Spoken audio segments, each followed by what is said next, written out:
The woman at the bank wouldn't look me in the eye. That was the thing I kept coming back to. Driving home on Route 70 with both hands on the wheel and the radio off. Carol Pruitt had known me for 30 years. She had cried at Della's funeral. She had held my hand in the parking lot of the First Baptist Church and told me that my wife had changed the direction of her life. And that Monday morning she had slid a printed page under the teller window and looked at the counter between us like it contained something she could not bear to see past. "Mr. Roy," she had whispered. "Someone has been draining this account for months." I was still sitting with those words 4 days later when my daughter walked through the door of the diner with a pen. It was a Tuesday, mid-October. The kind of morning that comes in low and golden through the front windows and makes the room look like something worth keeping. Lynn came in first, smiling, wearing the blue cardigan from the Cookville Outlet Mall, the one I had seen her wear at Christmas and Easter, and every occasion she wanted to look like everything was fine. Brett was right behind her, leather portfolio under his arm, already smiling before he cleared the doorway. Brett was always already smiling. He set the portfolio on the counter and unzipped it with the smooth efficiency of a man who had rehearsed the gesture. 3 pages, dense with language I had been told not to worry about. Estate planning. LLC formation. Words that were supposed to sound like help. He set a pen on top. "Just the last few pages," he said. "Should be quick." I picked up the pen. It was heavy and silver, the kind you buy to make signing things feel significant. The weight of it was wrong in my hand, the way a tool feels wrong when it was built for somebody else's grip. I looked at the top page, the words blurred. Not entirely because I needed my reading glasses. Partly because of Carol's hands. The way they had been flat on the counter like she was steadying herself. Partly because of the number on that printed page, the withdrawals she had pointed to, the initials in the memo field. BV. I had not told Brett about that conversation. I had not told Lynn. I had spent 4 days telling myself it was probably a mistake, a timing issue, something with a reasonable explanation that I would feel foolish for worrying about. I had spent 4 days being the man Della always said I was too willing to believe the best of people, too slow to believe the worst. I set the pen down on the counter. "I want to read through these first," I said. The words came out even. I had been cooking food for strangers my whole adult life, and you learn, in that business, to keep your voice level even when something is about to burn. Lynn looked up from the window booth. "Daddy, Harlan already went through all of it." "I know," I said. "I want to read them anyway." I picked up the first page. Brett's smile did not disappear. It did something more interesting. It hesitated. For just a half second. No longer than it takes a griddle to tick when the temperature drops. The smile stayed exactly where it was without moving. Frozen in place like a man who has just heard a sound he did not expect and is deciding what it means. Then the smile came back, warm and patient.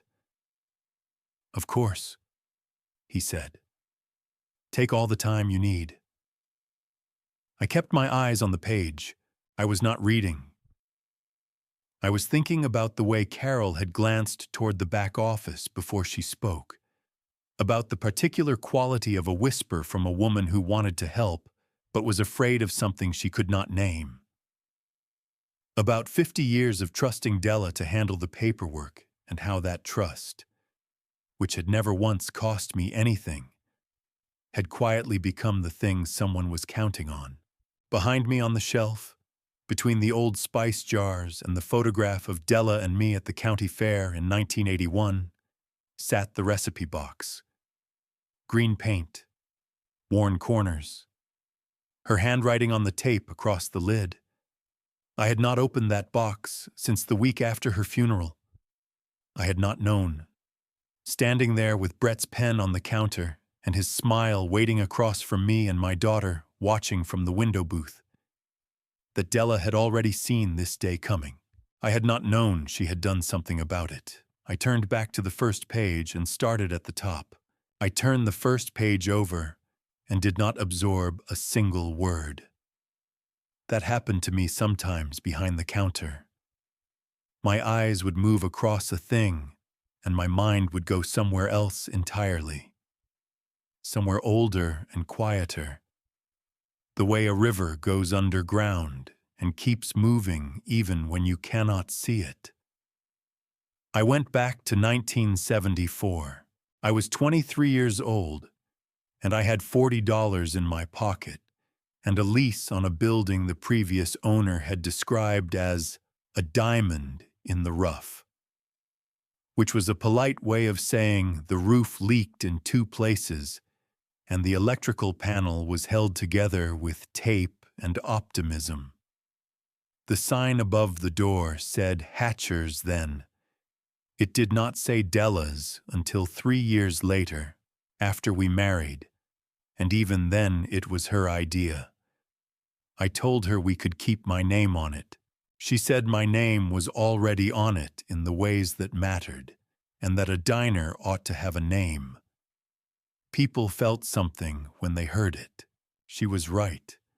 She was almost always right about things like that.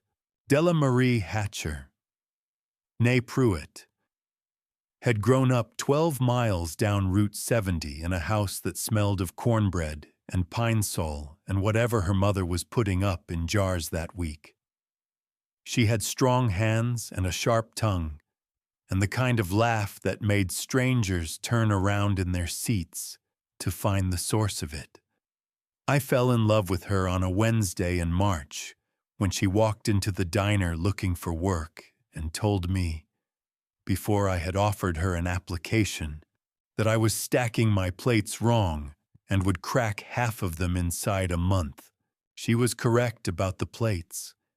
We were married in the spring of '77. The reception was right here, booths pushed back, somebody's cousin playing guitar in the corner. I have a photograph of that night on the wall by the register. Della is laughing in it, head thrown back, one hand on my arm, and she looks like the happiest person in any room she ever walked into, which is exactly what she was. Lynn came along in '81. She grew up in these booths. She learned to make biscuits on a step stool beside her mother. She knew every regular by name by the time she was 12. This diner was not just where her parents worked.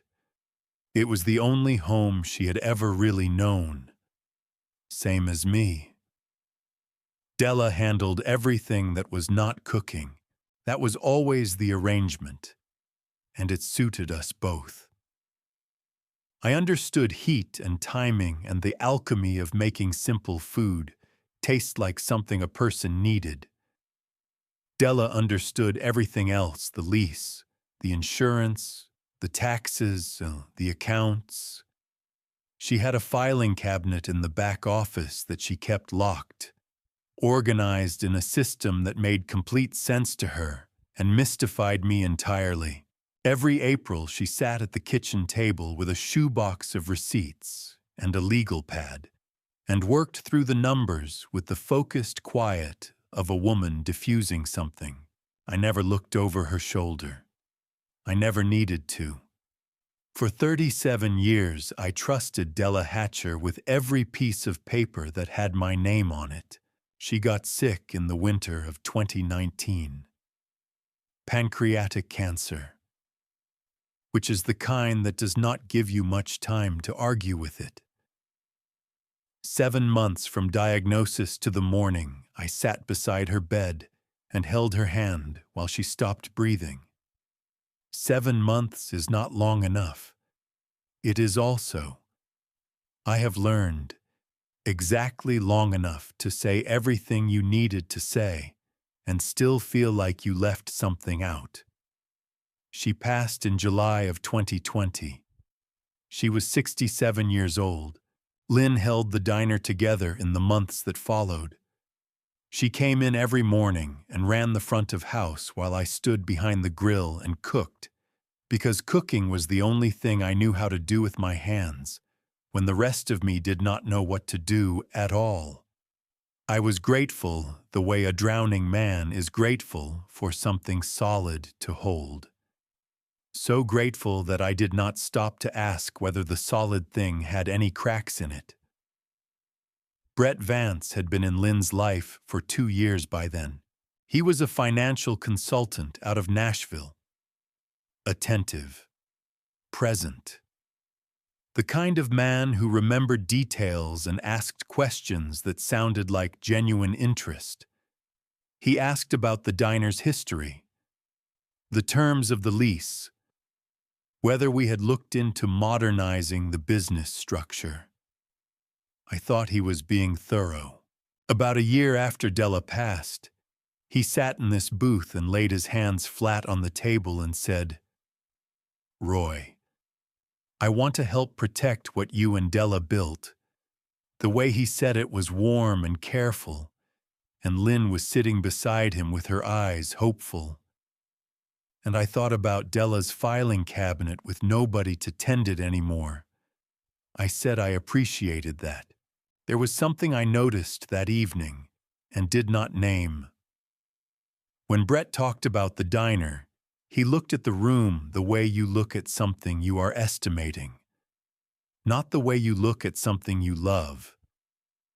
I noticed it, and I filed it under the category of men who see the world differently than I do, which is a large category and not always a troubling one. I should have trusted what I noticed. I should have asked more questions. Now, standing behind the counter with his pen still lying where I had set it down, I was beginning to understand that the questions I had not asked were exactly what he had been counting on. I turned the first page over and did not absorb a single word. That happened to me sometimes behind the counter. My eyes would move across a thing, and my mind would go somewhere else entirely, somewhere older and quieter. The way a river goes underground and keeps moving even when you cannot see it. I went back to 1974. I was 23 years old, and I had $40 in my pocket and a lease on a building the previous owner had described as a diamond in the rough, which was a polite way of saying the roof leaked in 2 places and the electrical panel was held together with tape and optimism. The sign above the door said Hatcher's then. It did not say Della's until 3 years later, after we married, and even then it was her idea. I told her we could keep my name on it. She said my name was already on it in the ways that mattered, and that a diner ought to have a name. People felt something when they heard it. She was right. She was almost always right about things like that. Della Marie Hatcher, née Pruitt, had grown up 12 miles down Route 70 in a house that smelled of cornbread and pine sol and whatever her mother was putting up in jars that week. She had strong hands and a sharp tongue and the kind of laugh that made strangers turn around in their seats to find the source of it. I fell in love with her on a Wednesday in March when she walked into the diner looking for work and told me, before I had offered her an application, that I was stacking my plates wrong and would crack half of them inside a month. She was correct about the plates. We were married in the spring of '77. The reception was right here. Booths pushed back. Somebody's cousin playing guitar in the corner. I have a photograph of that night on the wall by the register. Della is laughing in it, head thrown back, one hand on my arm, and she looks like the happiest person in any room she ever walked into, which is exactly what she was. Lynn came along in '81. She grew up in these booths. She learned to make biscuits on a step stool beside her mother. She knew every regular by name by the time she was 12. This diner was not just where her parents worked. It was the only home she had ever really known. Same as me. Della handled everything that was not cooking. That was always the arrangement. And it suited us both. I understood heat and timing and the alchemy of making simple food taste like something a person needed. Della understood everything else, the lease, the insurance, the taxes, the accounts. She had a filing cabinet in the back office that she kept locked, organized in a system that made complete sense to her and mystified me entirely. Every April, she sat at the kitchen table with a shoebox of receipts and a legal pad and worked through the numbers with the focused quiet of a woman defusing something. I never looked over her shoulder. I never needed to. For 37 years, I trusted Della Hatcher with every piece of paper that had my name on it. She got sick in the winter of 2019. Pancreatic cancer, which is the kind that does not give you much time to argue with it. 7 months from diagnosis to the morning, I sat beside her bed and held her hand while she stopped breathing. 7 months is not long enough. It is also, I have learned, exactly long enough to say everything you needed to say and still feel like you left something out. She passed in July of 2020. She was 67 years old. Lynn held the diner together in the months that followed. She came in every morning and ran the front of house while I stood behind the grill and cooked, because cooking was the only thing I knew how to do with my hands, when the rest of me did not know what to do at all. I was grateful the way a drowning man is grateful for something solid to hold. So grateful that I did not stop to ask whether the solid thing had any cracks in it. Brett Vance had been in Lynn's life for 2 years by then. He was a financial consultant out of Nashville. Attentive, present. The kind of man who remembered details and asked questions that sounded like genuine interest. He asked about the diner's history, the terms of the lease, whether we had looked into modernizing the business structure. I thought he was being thorough. About a year after Della passed, he sat in this booth and laid his hands flat on the table and said, "Roy, I want to help protect what you and Della built." The way he said it was warm and careful, and Lynn was sitting beside him with her eyes hopeful. And I thought about Della's filing cabinet with nobody to tend it anymore. I said I appreciated that. There was something I noticed that evening and did not name. When Brett talked about the diner, he looked at the room the way you look at something you are estimating, not the way you look at something you love.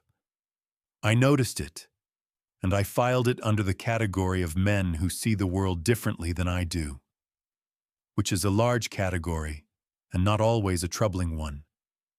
I should have trusted what I noticed. I should have asked more questions.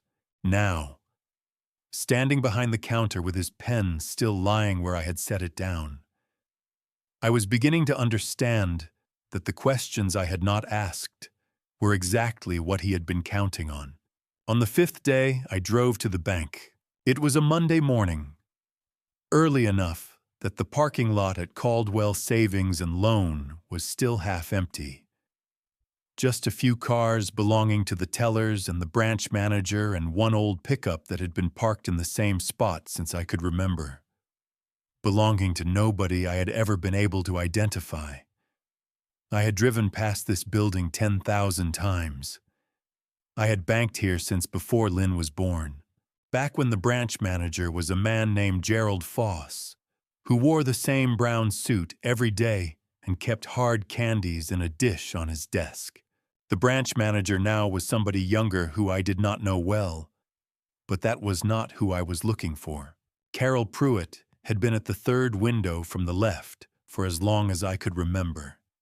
She was 54 years old, heavy-set. With reading glasses she kept on a beaded chain around her neck, and the particular brisk efficiency of a woman who had been doing a difficult job for a long time and found a quiet satisfaction in doing it well. She had bussed tables at the diner every summer from the time she was 15 until she was 22, back when her last name was still Yancey and her hair was longer. Della had taken a liking to her early on. She had written the letter that helped Carol get this job, a letter I did not know about until Carol told me at Della's funeral, holding my hand in both of hers in the parking lot of the church, telling me that Della Hatcher had changed the direction of her life, and she wanted me to know that.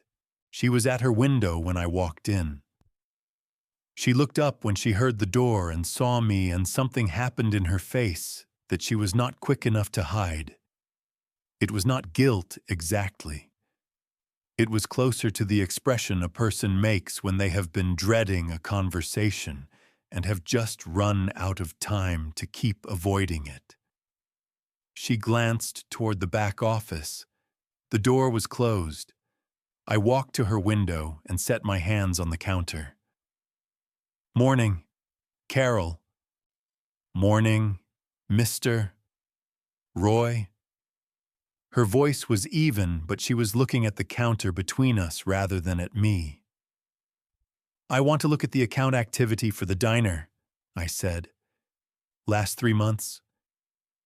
She typed something. Her jaw was tight. She printed a page and slid it under the glass without speaking. I put on my reading glasses and looked at the numbers.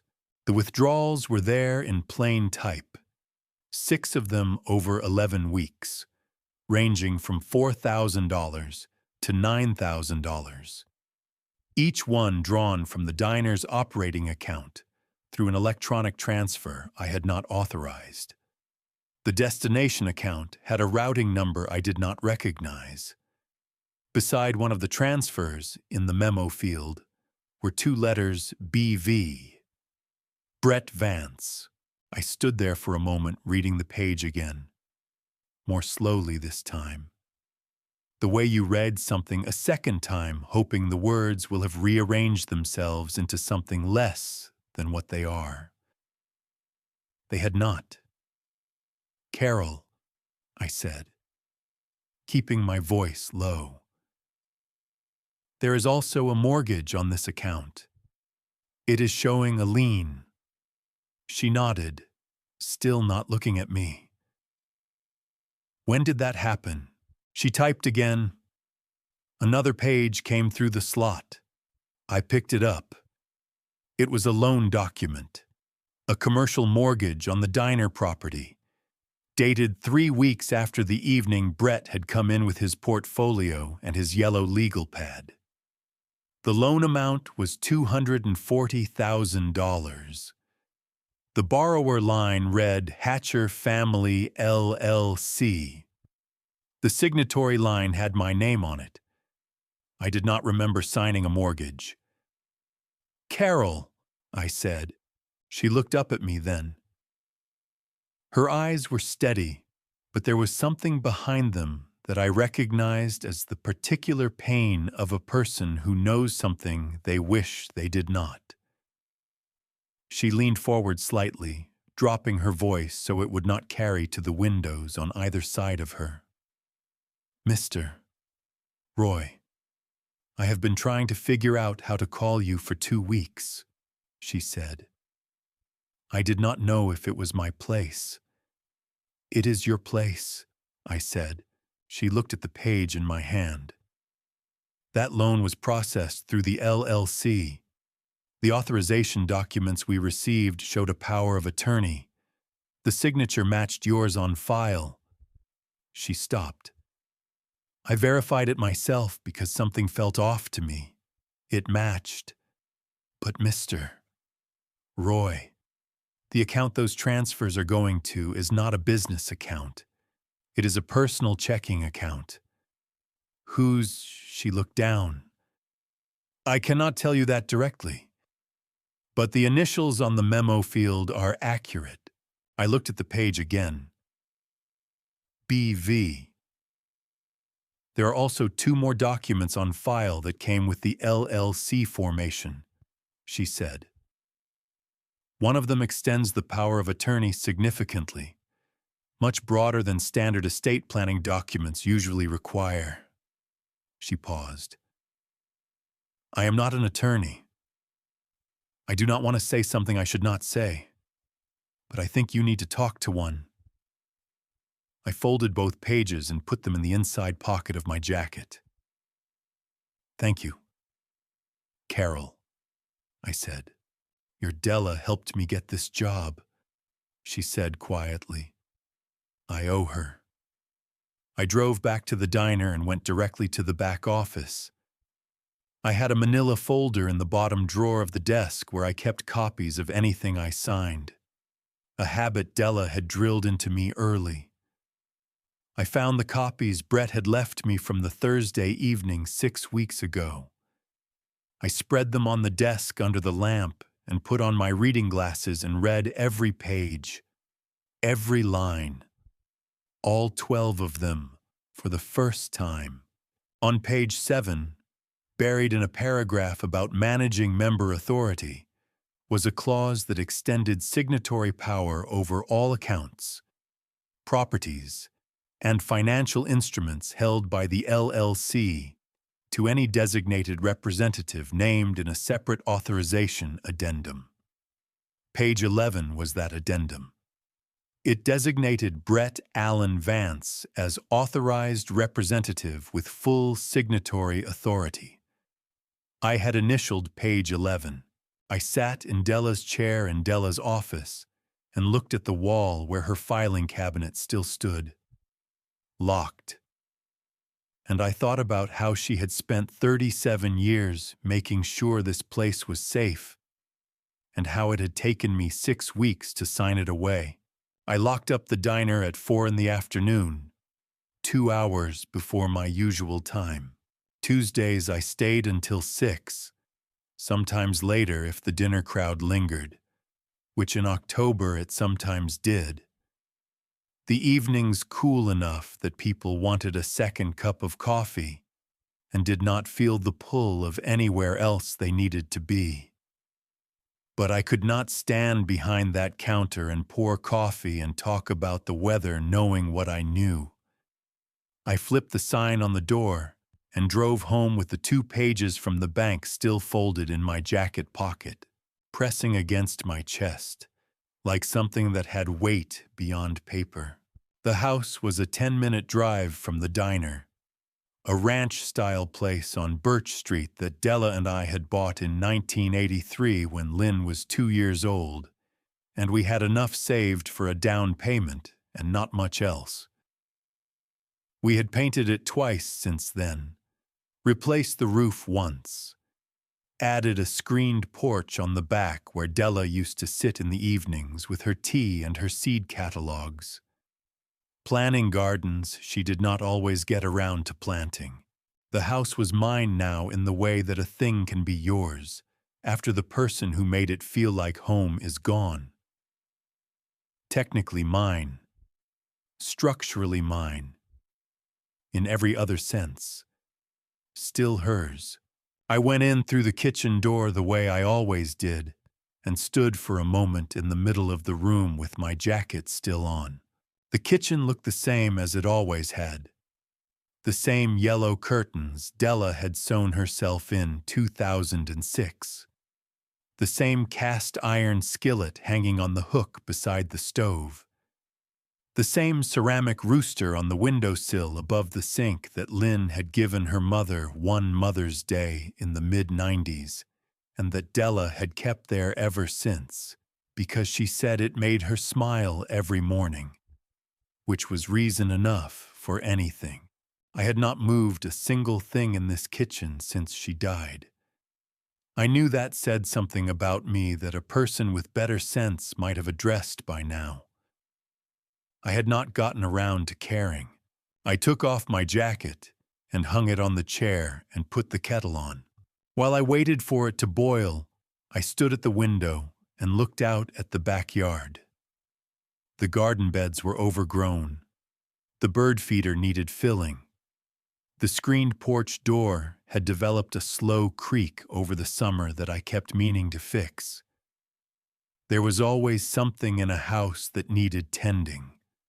And when the person who used to tend half of it is gone, the list gets longer in a way that has nothing to do with the actual repairs. The kettle whistled.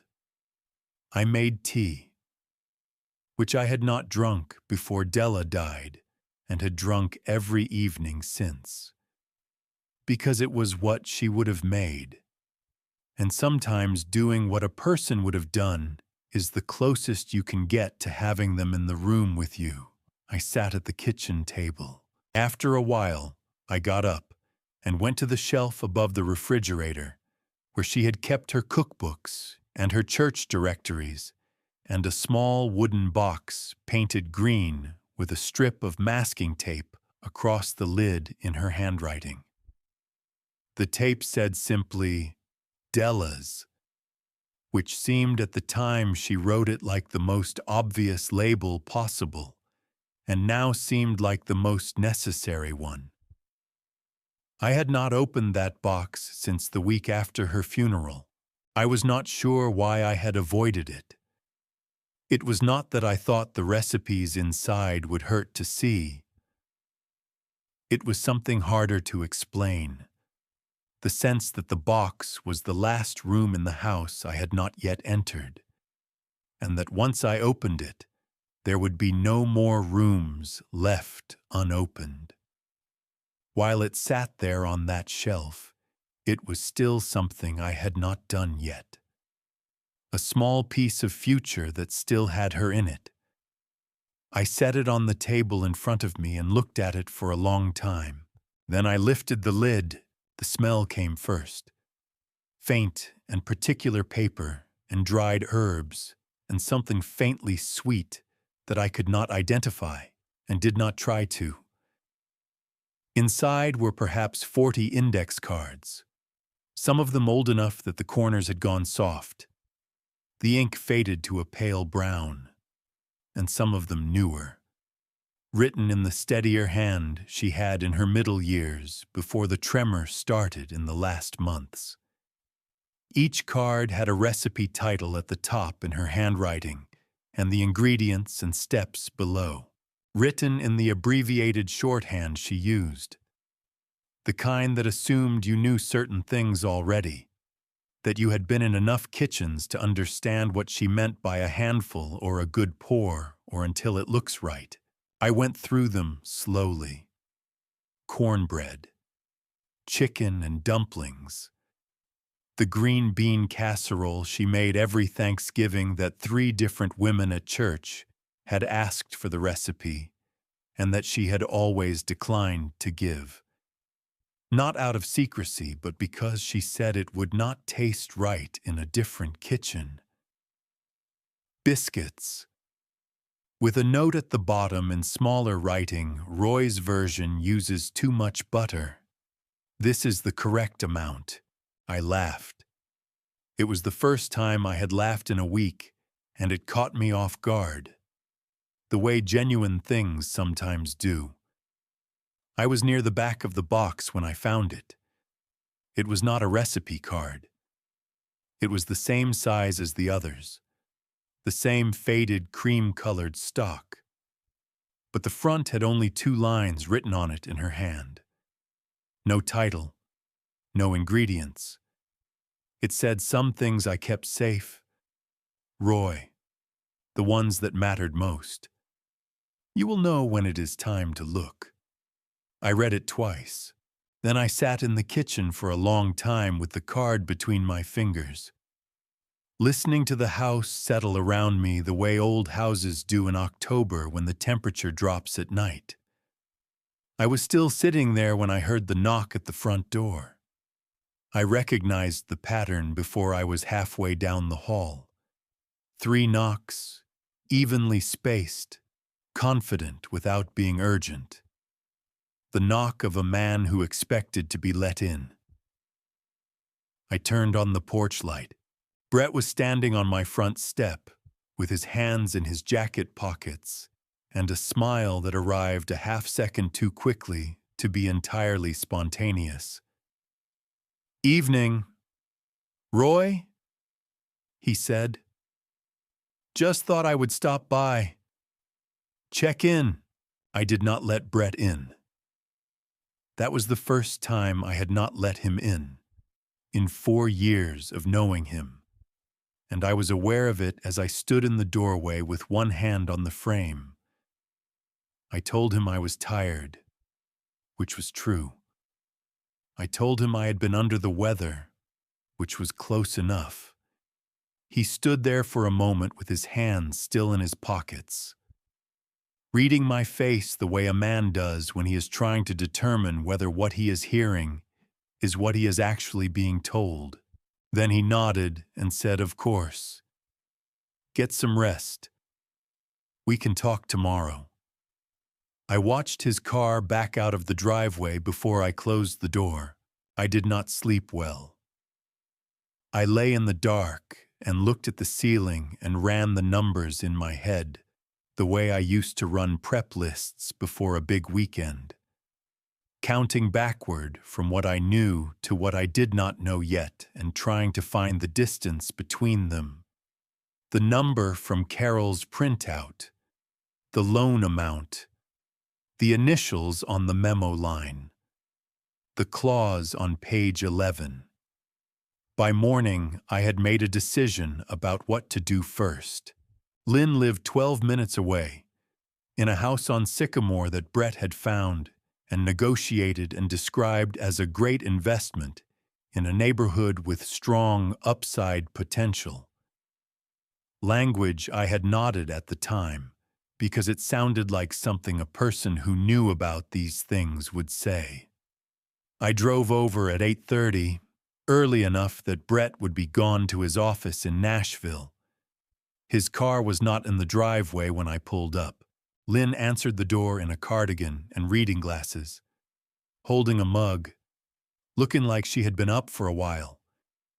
She smiled when she saw me, a genuine one, and stepped back to let me in. "Daddy, you want coffee?" "I have got coffee," I said, which was not true, but which gave me a reason not to sit down immediately at a table with a warm cup in my hand. The kind of setting that invites long, comfortable conversations rather than careful ones. I stood in her kitchen instead. The kitchen was bright and modern. The kind of kitchen that belonged in a magazine about kitchens, with the pale countertops and the brushed steel fixtures and not a single cast iron skillet in sight. I had cooked one meal in it, 2 Thanksgivings ago, and spent the whole time looking for things that were not where I expected them to be. "I want to ask you something," I said. "About the diner accounts." Something moved in Lynn's face. It was quick, and she covered it quickly, the way you cover a stumble by converting it into a deliberate movement.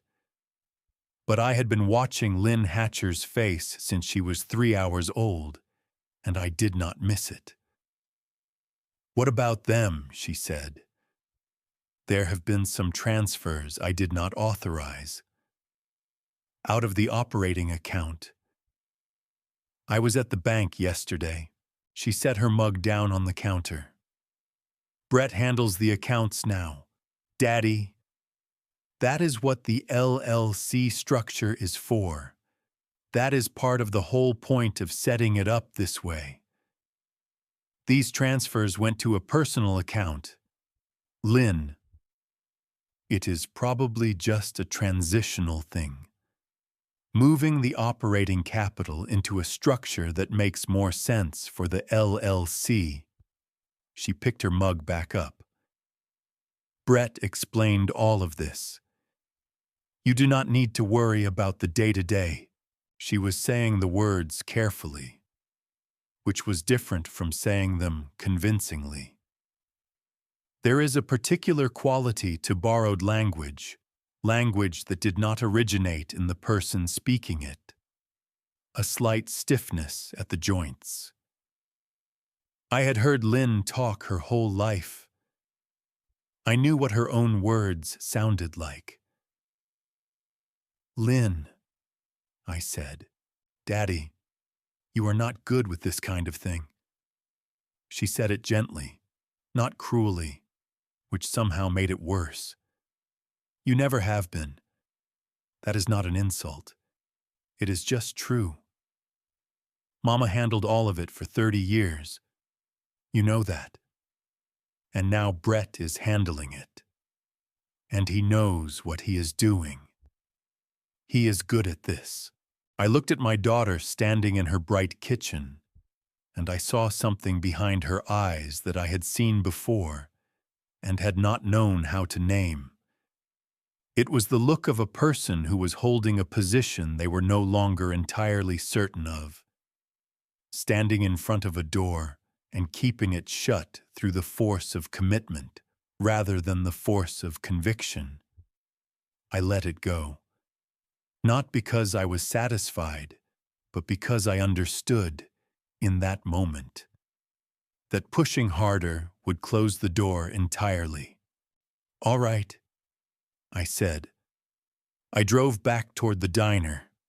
I was 3 blocks away when my phone buzzed on the seat beside me. Lynn's number. I picked up, but it was not Lynn's voice I heard. There was the sound of the phone being set down on a surface, a soft knock of plastic on countertop, and then Brett's voice, closer than the other sounds in the room. The particular clarity of someone who does not know they are being heard. He was on another phone, his own call. Running at the same time. I pulled over. Once the old man signs the last 3 pages, we are in the clear, he said. His voice had none of the warmth I had ever heard in it when he spoke to me directly. It was flat and businesslike, the voice of a man discussing logistics. The purchase agreement goes through the LLC, which I control. The chain closes in 30 days from his signature. Pearson's people have already done the walkthrough. A pause. The other voice was inaudible. He does not understand what he signed. Brett said. He makes biscuits for a living. I sat in the truck with the phone against my ear and the engine running and listened to the particular sound of a man who had been in my home, eaten at my counter, shaken my hand at my wife's funeral, talking about me like I was an obstacle in a transaction. Then Lynn's voice came back, louder, apologetic. Sorry, Daddy. I just realized you were still on the line. I must have hit the button wrong. That is all right, I said. You okay? I am fine, I said. I will talk to you later. I hung up and sat there for a moment with both hands on the steering wheel. 30 days. I spent 2 days doing what I had always done when I did not know what to do with something. I cooked. I opened the diner at 6 in the morning, and I worked through the breakfast rush and the slow middle hours and the lunch crowd, moving between the grill and the prep station the way I had moved for 50 years, by instinct and repetition and the particular kind of focus that comes from tasks that require your hands even when your mind is somewhere else entirely. I made biscuits. I made the Tuesday soup, a which had been white bean and ham for 30 years, because that was what the regulars expected on Tuesdays, and there was a comfort in giving people what they expected. I refilled coffee. I talked about the weather and the football scores and the new road construction on the county line that had everyone rerouting their morning commutes. I did not tell anyone what I had heard. I was not ready to say it out loud yet. Saying a thing out loud makes it real in a different way than just knowing it, and I needed a little more time inside the knowing before I was ready for the real. On Wednesday afternoon, around 2 o'clock, when the lunch crowd had thinned out to a couple of regulars nursing their third coffees, the bell over the door rang and a man I did not recognize walked in. He was somewhere in his mid-40s, dressed in the particular way of someone who was trying to appear casual while being anything but khaki pants, pressed to a crease, a quarter-zip pullover with a small logo on the chest, leather shoes that had no business in a diner. He had the look of a man accustomed to assessing things, buildings and spaces, and the gap between what something was worth and what it could be made to worth with the right investment. He stood in the doorway for a moment and looked around the room. Not the way a customer looks around a room, scanning for an open seat or a familiar face. He looked at the ceiling and the walls and the windows and the floor. He looked at the counter and the booth configuration and the square footage of the dining area the way a person calculates it rather than experiences it. He had a phone in his hand, and he was not looking at it, which meant he was storing what he saw somewhere for later use. I watched him from behind the counter. He chose the middle booth, the one with the best sight lines to the front and back of the room. He ordered coffee, black, and a slice of pie, which he ate slowly while looking at his phone, occasionally glancing up at the room in the particular unfocused way of someone whose attention is elsewhere. Marianne Collier, who had been coming in for the Tuesday soup for 11 years and had strong opinions about everyone who sat within eyeshot, leaned across from her booth toward her friend Patricia Sykes and said something I could not hear. Patricia looked at the man and back at Marianne and raised her eyebrows. I brought the coffee pot over and refilled his cup. "How I'm passing through?" I asked.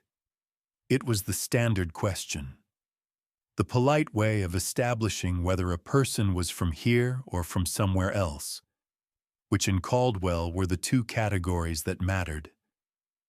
"Just in the area," he said. He had a Nashville accent, or close to it. "Nice place you have."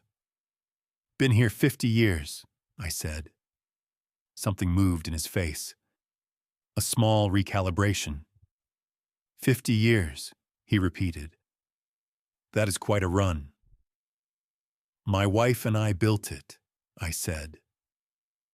"She passed 4 years ago." He nodded. He seemed genuinely sorry to hear it, which I noted. He was not an unkind man. He was just a man doing a job that happened to involve something that was mine. I went back behind the counter and watched him. He spent another 20 minutes in that booth. He took 3 photographs with his phone, trying to be discreet about it, angling the camera toward the ceiling and the back wall and the exterior windows. He left a good tip, cash, which told me he was either generous by habit or did not want a credit card receipt in this particular establishment. At the door, he paused and turned back. "The property runs all the way to the tree line out back?" he asked. I set the coffee pot down. "Why do you ask?" He seemed to realize he had moved too fast. His expression shifted into something more neutral, a practiced ease. "Just curious. Nice piece of land?" "It is," I said. "Has been in the same hands for 50 years. He left. I stood behind my counter and looked at the door after it closed and felt the particular cold that settles in a room after something has entered it and gone before you understood what it was. Marianne Collier was watching me from her booth. She had lived in Caldwell her whole life and had the finely calibrated social radar of a woman who had spent decades paying attention to things other people missed. "Roy," she said, "who is that man?" "I do not know," I said. "He was here last Thursday, too," she said. "Sat in the back booth. I did not see you talk to him then." I had not been in on Thursday. I had been at the bank. I went to the window and watched his car pull out of the lot. It was a silver sedan. Rental plates from Nashville. He drove north on Route 70 toward the county line, and I stood there until the car was out of sight. I went back to the register and found the order slip from his table. He had paid cash, so there was no name, but he had written a phone number on the back of the slip, the way people sometimes do when they want to continue a conversation they have not quite started yet. Below the number, he had written one word, Pearson, and below that, in smaller print, Crossroads Restaurant Group. I knew the name. Everyone in the food business in Tennessee knew the name. Crossroads was a regional chain out of Nashville with 23 locations from Memphis to Knoxville, the kind of operation that bought up struggling independent diners and converted them into something that looked like a diner but tasted like a committee decision. I was not struggling. I turned the slip over in my hand and thought about the word Brett had used on the phone. Pearson's people have already done the walkthrough. Already. They had already done a walkthrough. That meant Pearson had been here before today. And before today, nobody had told me a man from Crossroads Restaurant Group had any business walking through the property I had built with my own hands over 50 years. I put the slip in my apron pocket. The pie he had ordered was the coconut cream, which Della had made from scratch every Wednesday for 30 years. I had kept making it after she was gone because stopping felt like losing something I was not ready to lose. I thought about that pie sitting in the case. I thought about a committee in Nashville deciding whether to keep it on the menu or replace it with something that photographed better. The cold in the room did not go away. I called Harlan Boyd at 7 the next morning. He picked up on the second ring, which told me he had been awake for a while. Harlan Boyd had been awake early his entire adult life, a habit from his years of driving into Knoxville for court appearances before the sun was up, and one that had survived his retirement intact. He was 76 years old, and he lived alone in the house he had shared with his wife Eleanor until she passed 6 years ago. A brick colonial on the east side of town with a law library in the back room that he had never entirely dismantled, despite the fact that he had not practiced in 4 years. "Roy," he said, "you are up early." "I need to show you something," I said. "Can I come over?" There was a pause, not the pause of a man who was reluctant, but the pause of a man who was reading something in the fact of the question itself. Harlan had been a lawyer long enough that the way a person asked for help told him almost as much as what they asked for. "Come now," he said. "I will put the coffee on." His house smelled of old books and wood polish, and the particular stillness of rooms that are well maintained but not often used. He met me at the door in a flannel shirt and reading glasses pushed up on his forehead, and he led me back to the library without ceremony, The way men who have known each other a long time move through each other's spaces. I spread the copies on his desk. The LLC formation documents, all 12 pages. The printout from Carol. The loan document. I laid them out in order and stepped back. Harlan sat down and put his glasses on and did not say anything for a long time. He read the way he had always read. I imagined. The way a man reads when the words have consequences slowly, with his finger moving along the lines, pausing at certain phrases and going back to reread them. He turned pages without comment. He held the loan document up to the light from the window for a moment, before setting it back down. When he finished, he took his glasses off and set them on the desk. "How much of this did you understand when you signed it?" he asked. "Not enough," I said. "Did anyone explain page 7 to you, the managing member authority clause?" Brett went through each page. He pointed to the signature lines. Harlan was quiet for a moment. There is a difference between pointing to signature lines and explaining what a person is signing. He tapped the loan document. This mortgage was executed using the power of attorney established in the addendum. The addendum you initialed on page 11. Under that addendum, Brett Vance has authority to encumber, transfer, or otherwise dispose of any asset held by the LLC on your behalf. In plain language, I said. In plain language, Roy. He can sell the diner without your signature on the sale document. He already has the authority he needs. The last 3 pages you have not signed yet. Those likely pertain to something else. Possibly a separate transfer or a dissolution of your managing member status. If he gets those signatures, your position inside the LLC itself becomes questionable. I sat down in the chair across from his desk. He has been withdrawing money, I said, from the operating account, to which the LLC agreement permits him to do as authorized representative.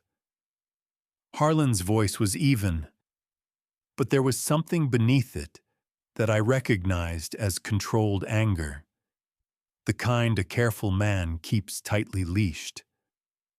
It is not necessarily criminal on its face, depending on how the agreement is written. Aggressive, certainly. Possibly fraudulent, depending on what he represented to you when you signed. But proving that requires demonstrating that you did not understand what you were signing and that he knew you did not understand it. He told me it was estate planning, tax purposes. That is useful. Harlan laced his fingers together on the desk. But Roy, there's a more fundamental question here that I need you to answer, and it is going to determine everything else. All right, I said. When Della set up the original ownership of the diner and the property, how was the title held? Was it in your name, her name, both names, or was it in some other structure? I looked at him. I do not know, I said. Della handled all of that. Harlan was quiet for a moment. He was not a man who showed surprise easily, but something shifted in his expression, a slight reorientation. The look of a man who has just understood that the landscape is different from what the map suggested. You never looked at the deed, he said. It was not a question. She handled the paperwork, I said. For 37 years, I trusted her completely. I know you did, Harlan said. His voice was gentler now. And I am not suggesting that was wrong. Della Hatcher was one of the most organized and foresighted women I ever knew. He paused. Which is exactly why I want you to go home and find the actual deed to that property. Roy. Not a copy Brett gave you. The original, or a certified copy from the county records office. Whatever Della kept. She had a filing cabinet, I said. In the back office at the diner. She kept it locked. I have the key somewhere. Harlan leaned forward slightly. Then find that key, he said. And find me that deed. Because until I know exactly how Della structured the original ownership, I cannot tell you what Brett Vance actually controls and what he does not. He paused again. And when he spoke again, his voice had the particular weight of a man saying something he had been working toward for the last 20 minutes. Roy. I have known you since before that diner had its name on the door, and I am going to tell you something I believe to be true. Della was meticulous. She was careful about the things that mattered. She would not have left that property unprotected. He looked at me steadily. Find me that deed. I drove back to the diner with Harlan's words sitting beside me in the cab of the truck, the way a passenger sits when they have said their piece and are waiting to see what you do with it. Find me that deed. I had a key on my ring that I had not used in 4 years. Small. Brass. A little tarnished. Della had pressed it into my hand in the hospital, 3 weeks before she died, and told me it was for the filing cabinet, and that I should keep it somewhere I would not lose it.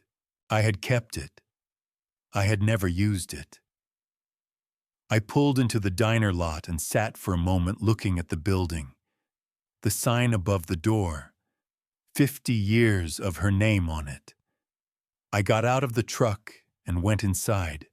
The filing cabinet was in the corner of the back office behind the desk. A 4-drawer steel unit, the color of old putty. The kind of thing you bought at a government surplus sale because it was built to last, rather than to look like anything in particular. Della had bought it at exactly such a sale in 1989, and it had occupied that corner ever since. I had walked past it 10,000 times. I had set things on top of it: mail, order books, the occasional coffee mug I forgot to bring back to the counter. I had never opened a single drawer. The key was small and brass, slightly tarnished the way brass gets when it sits on a key ring for years without being used. I had carried it since the afternoon in the hospital when Della had reached for my hand and pressed it into my palm without much ceremony. The way she did things that mattered to her, quietly and without making a production of the significance. Keep that somewhere, you will not lose it, she had said. You will need it eventually. I had kept it. I had transferred it from key ring to key ring for 4 years. I had thought about it sometimes late at night, that small brass weight, and wondered what I was saving it for and whether I was ready for whatever it opened. I had decided each time that I was not ready yet, and so I had kept walking past the cabinet. I unlocked it now. The top drawer was labeled in her handwriting on a strip of white tape. Accounts and tax. It was dense with manila folders, each one labeled and dated, going back to the early 90s. I pulled out the most recent folder and opened it. Inside were the last 3 years of tax returns, The original LLC documents from before Brett had proposed his new structure, and a set of bank statements going back 18 months. The bank statements had certain figures circled in red pen, small question marks beside several entries. Della had been circling things. I looked more closely at the circled entries. They were on statements from the last 8 months of her life, the period when she was sick and increasingly unable to come into the diner every day. Each circled entry was a transfer or a payment I did not recognize offhand. Amounts ranging from a few $100s to several thousand. Beside one entry, in her small, precise handwriting, she had written, "Ask B about this." B for Brett. She had had questions about Brett's financial activity before she died. Questions she had never gotten the answers to. Or if she had. The answers were not written here. I set the folder aside and moved to the second drawer, labeled Deed and Property. There was one folder inside, thick and worn at the edges, the kind of folder that had been opened and closed many times over many years. I took it to the desk and sat down and opened it. The property documents were organized chronologically. The original purchase agreement from 1983, the mortgage documents and the payoff confirmation from 2001, the year we finally owned the building outright, several insurance riders, a survey from 2011 when the county had redone the property lines along Route 70, and near the back, a document I had to read twice before I understood what I was looking at. It was not the deed itself. It was a legal instrument I did not recognize by name. 2 pages of dense language with a notary seal at the bottom and Della's signature on the last line. The date was 7 years ago. 3 years before she got sick. I read it slowly, the way I had read the LLC documents, working through the language one phrase at a time. Some of it I understood, some of it I did not. But 2 things were clear enough. The first was that this document had something to do with how the diner property was held. It referenced the deed by parcel number, the same parcel number I recognized from the tax documents. The second was the signature on the witness line. It was Lynn's. Her handwriting was unmistakable to me. The particular way she formed her lowercase letters, the slight leftward lean she had developed in grade school that no amount of correction had ever entirely straightened. She had signed as witness 7 years ago, when she would have been 36 years old enough to understand what she was putting her name on. I sat with that for a long time. The back office was quiet. Through the wall, I could hear the faint sounds of the diner, the hiss of the coffee maker cycling, the refrigerator compressor, the creak of the building settling in the October wind. 50 years of familiar sound, and I was sitting in the middle of it, feeling like a stranger in a room I had built with my own hands. I tried to think about it clearly. Lynn had signed as witness to whatever this document was. That meant she had been here, in this office, 7 years ago, and had watched Della sign it and had put her name on the witness line. She had known about this document. She had known about it, and she had not mentioned it. Not when Brett started his LLC scheme. Not when Roy asked her about the accounts. Not once in all the careful, borrowed language conversations they had been having for weeks. And yet, I thought about the look in her eyes that morning in her kitchen. The look I had read as defensive, as complicit, as belonging to a woman who had made a choice. I thought about it again now, with this piece of paper in my hand, and I was no longer certain I had read it right. There was another way to read that look. The way a person looks when they are keeping a secret that is not entirely their secret to keep. When they know something that someone else told them not to say, Della had told Lynn not to say. That was the thought that arrived quietly, without fanfare, the way true things sometimes do. Della had signed this document and Lynn had witnessed it, and Della had told her daughter to keep it to herself until the time was right. You will know when it is time to look. I picked up the document and looked at it again. I still did not understand what it was, but I knew who would. I folded it carefully and put it in my jacket pocket alongside the bank printouts. And I locked the filing cabinet and put the key back on my ring. And I went out front and made myself a cup of coffee and stood behind the counter and looked at the room Della had named and thought about all the things she had done quietly, without telling me, to keep this place safe. The question was no longer whether Lynn had known. The question was what she had known, and why Della had told her and not me, and whether that meant what I was beginning to hope it meant. I drove to Lynn's house without calling first. That was deliberate. I'd been giving people time to prepare their words for long enough, and I was done with that. I pulled into her driveway at 10 in the morning on a Friday and sat in the truck for a moment, looking at the house, at the neat front beds that someone had planted with ornamental kale for the fall, and the welcome mat that said home in a font chosen to look hand-lettered. Everything about the exterior of this house had been selected to project a particular image, warm and settled and intentional, and I had not noticed that until now. Brett's car was in the driveway. I got out anyway. Lynn answered the door, and her face went through 3 expressions in the space of a second. Surprise, then something that looked like relief, then something careful and composed that settled over the other 2 like a lid coming down on a pot.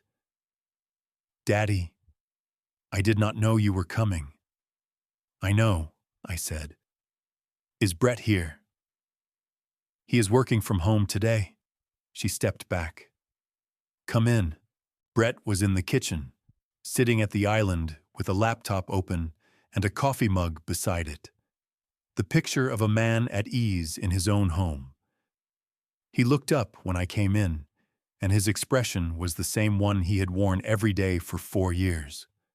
Warm and even and calibrated to a degree I had only recently learned to recognize as calibration rather than warmth. Roy, he said, this is a surprise. I want to talk to Lynn, I said, alone. Something passed between Brett and Lynn. Quick and wordless. The kind of communication that exists between people who have had a great many private conversations about a subject they have decided not to discuss in front of someone else. Brett closed his laptop. Of course, he said, standing. I will give you 2 some space. He picked up his coffee and walked toward the hallway, unhurried, and I watched him go and noted that he did not go upstairs. He went to the room at the end of the hall, the one Lynn used as a home office, and he left the door partly open. Lynn was watching me. She had her arms crossed, not defensively, more like she was holding herself together. I found the filing cabinet, I said. The color in her face changed. There was a document in it, I continued. A legal instrument from 7 years ago. I do not know yet exactly what it is, but I am taking it to Harlan today. And your name is on the witness line. Lynn. She was quiet for a long time. long enough that I could hear the refrigerator hum and a car pass on the street outside and the distant sound of Brett's coffee mug being set down on a hard surface. Mama asked me to witness it, she said finally. Her voice was careful and low. She did not tell me everything that was in it. She said it was for the property and that I should not say anything about it until the time was right. And the time was not right. When Brett was drawing up the LLC, Lynn's jaw tightened. Daddy, I did not know what Brett was planning to do with the LLC. Not at first. He told me it was exactly what he told you. Tax purposes, protection. She stopped. By the time I understood what it actually was, I had already signed things. I was already in it. What did you sign? She looked at the counter. He put a document in front of me. He said it was an amendment to the witness authorization. He said it was standard. I did not read it carefully enough. Her voice dropped. I know how that sounds. It sounds like what happened to me, I said. She looked up at that. Her eyes were bright, and I could see the thing behind them, now that I had not been able to name before. It was not deception. It was shame. The particular shame of a person who made a choice they cannot entirely explain and has been living with it in the close quarters of their own conscience. He told me it would be better for you, she said. He said you were getting older, and the diner was going to become a burden, and this way we could make sure you were taken care of. He said Mama would have wanted it. Her voice broke slightly on the last sentence. He knew exactly what to say to me, Daddy. He always knows exactly what to say. I stood there and let her finish. I am sorry, she said. I know that is not enough. I know it does not fix anything.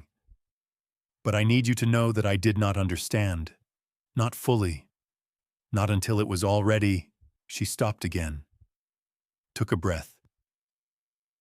He has a lot of money tied up in this deal. Daddy. A lot. He borrowed against it. There are people he owes. He is not the man I thought I married, is not entirely the man I married. Before I could respond, Brett appeared in the kitchen doorway. He was not holding his coffee anymore. He stood with his hands at his sides, and his face had undergone a change I had not seen before. A subtraction rather than an addition. Everything warm and easy and calibrated had been removed, and what was left underneath was something harder and much more honest. Roy, he said, I think we have reached the point where a direct conversation would be more useful than all of this. I agree, I said. You have 3 pages left to sign. His voice was even, businesslike, stripped of any performance. If you sign them, this goes smoothly.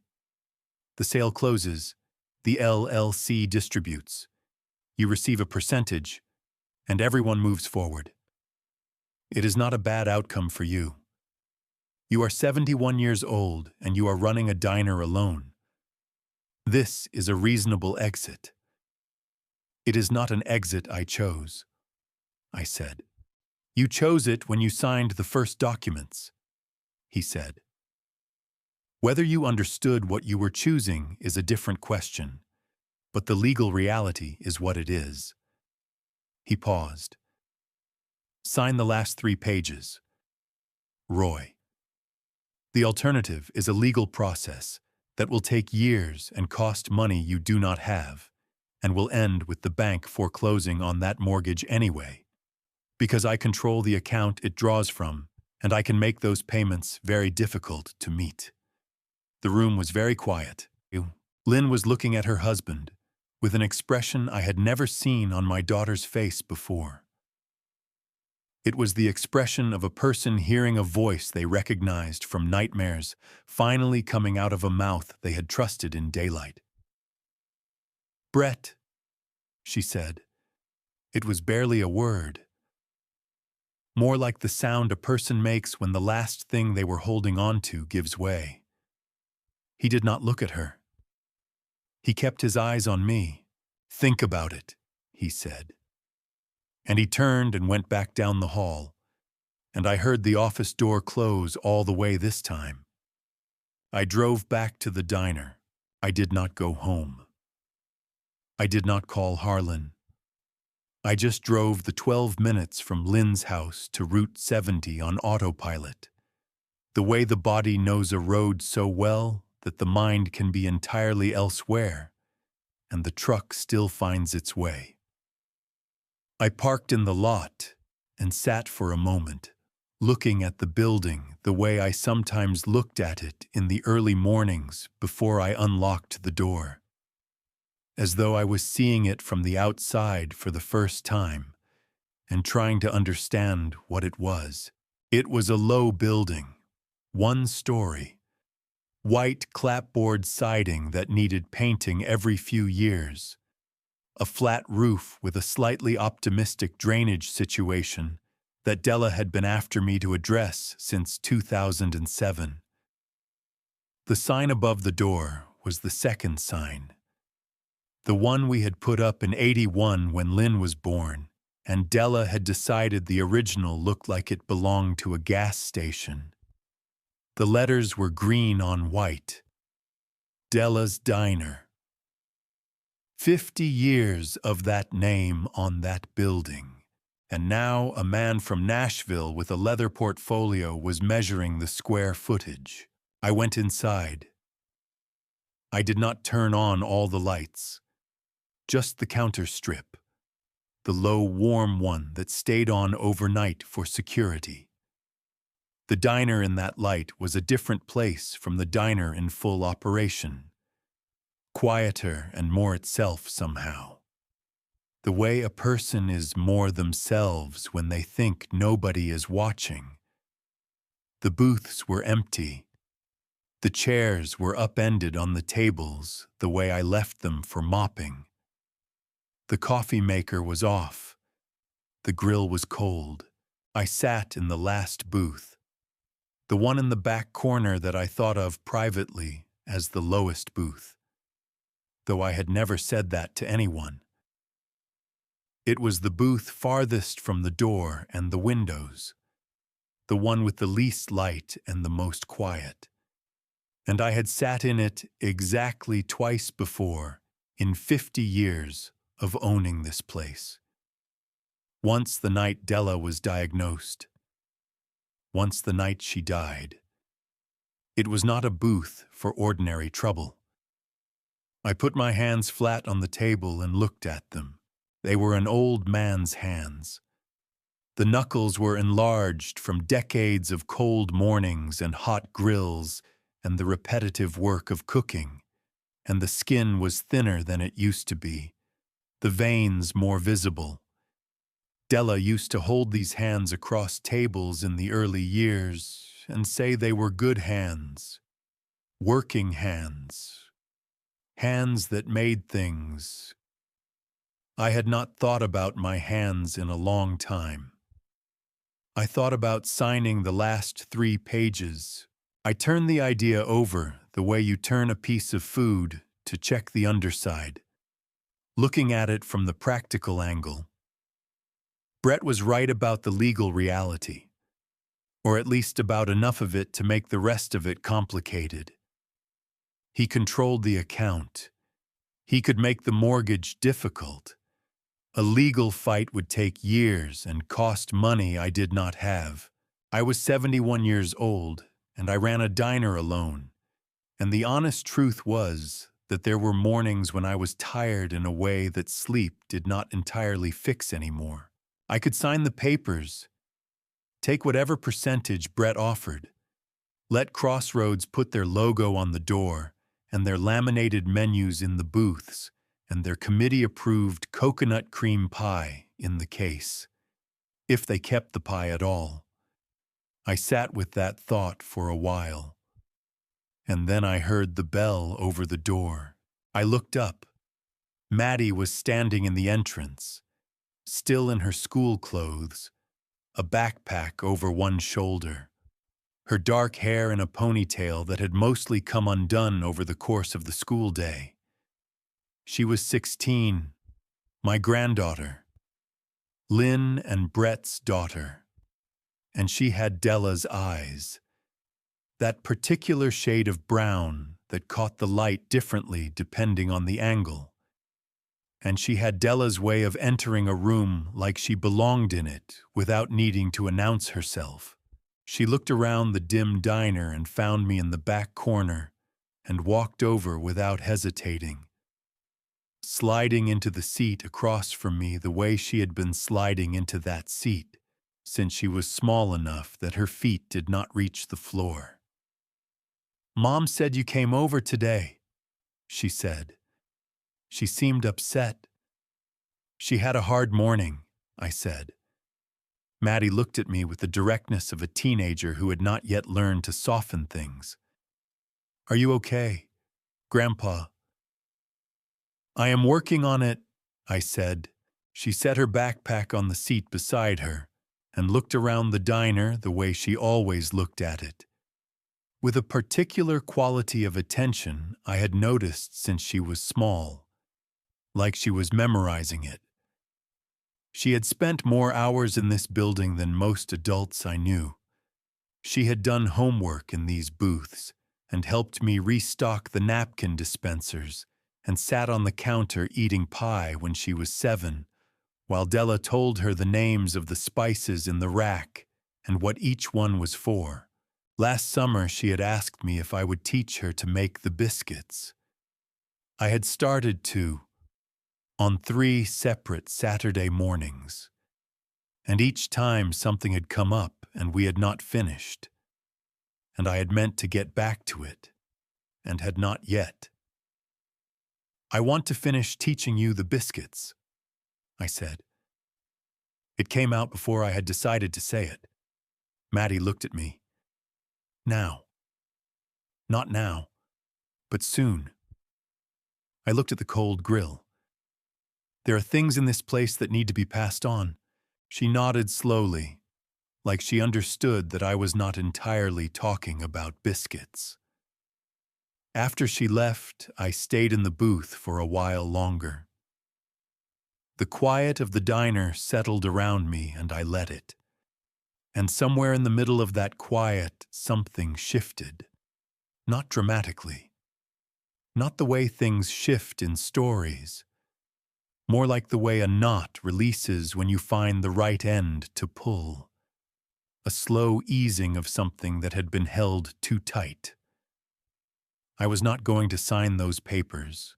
I was not going to let Brett Vance sell the name off the door and the recipe box off the shelf and the 50 years of Della's handwriting on the walls of this place. Not because I was certain I could stop him. Not because I had a plan, but because some things are worth the fight regardless of the outcome. And this was one of them. I locked up and drove home. I went to the kitchen and put the kettle on, and stood at the counter and looked at the recipe box sitting on the shelf above the refrigerator. The green painted wood and Della's handwriting on the tape across the lid. I had read the card. I had understood the message in the general sense. But I had not yet done what the card was telling me to do. I took the box down and opened it, and went past the cornbread card this time. Past the biscuit card with its annotation about my excessive butter usage. Past the chicken and dumplings and the green bean casserole. All the way to the back where the card with 2 lines of writing sat waiting in the dark. Same as it had been waiting for 4 years. I picked it up and read it again. Some things I kept safe. Roy. The ones that mattered most. You will know when it is time to look. I put the card down and looked at the box. There was something else in there. behind the cards, in the very back of the box, pressed flat against the back wall. I had seen it the first time and taken it for a piece of cardboard padding and moved past it. I reached in now and pulled it out. It was an envelope, sealed, with my name on the front in Della's handwriting. The envelope was not sealed with glue. It was tucked shut, the flap folded in on itself. The way Della sealed things she intended to be opened rather than things she intended to keep closed. She had always made that distinction. Permanence required glue, she used to say. Everything else just needed a fold. I stood at the kitchen counter with the envelope in my hands for a moment. My name on the front, Roy, in her handwriting. The particular way she wrote the R with the slight flourish at the top that I had been seeing on grocery lists and birthday cards and reminder notes stuck to the refrigerator for 37 years of marriage and that I had not seen in 4 years. And that hit me now with the force of something physical. I sat down at the kitchen table. I unfolded the flap and reached inside. There were 2 things: a letter, 3 pages, handwritten on the yellow legal pad paper she used when she was working through something she needed to think carefully about, and a document, folded in thirds, the kind of paper that comes from a law office, thick and slightly stiff with the particular weight of official things. I put the document to one side and read the letter first. She had dated it 3 years before she got sick, which meant 4 years before she died, which meant she had written this when she was healthy and thinking clearly and not under any pressure, except the pressure of her own foresight. It began the way Della began most things she wanted to say carefully without preamble.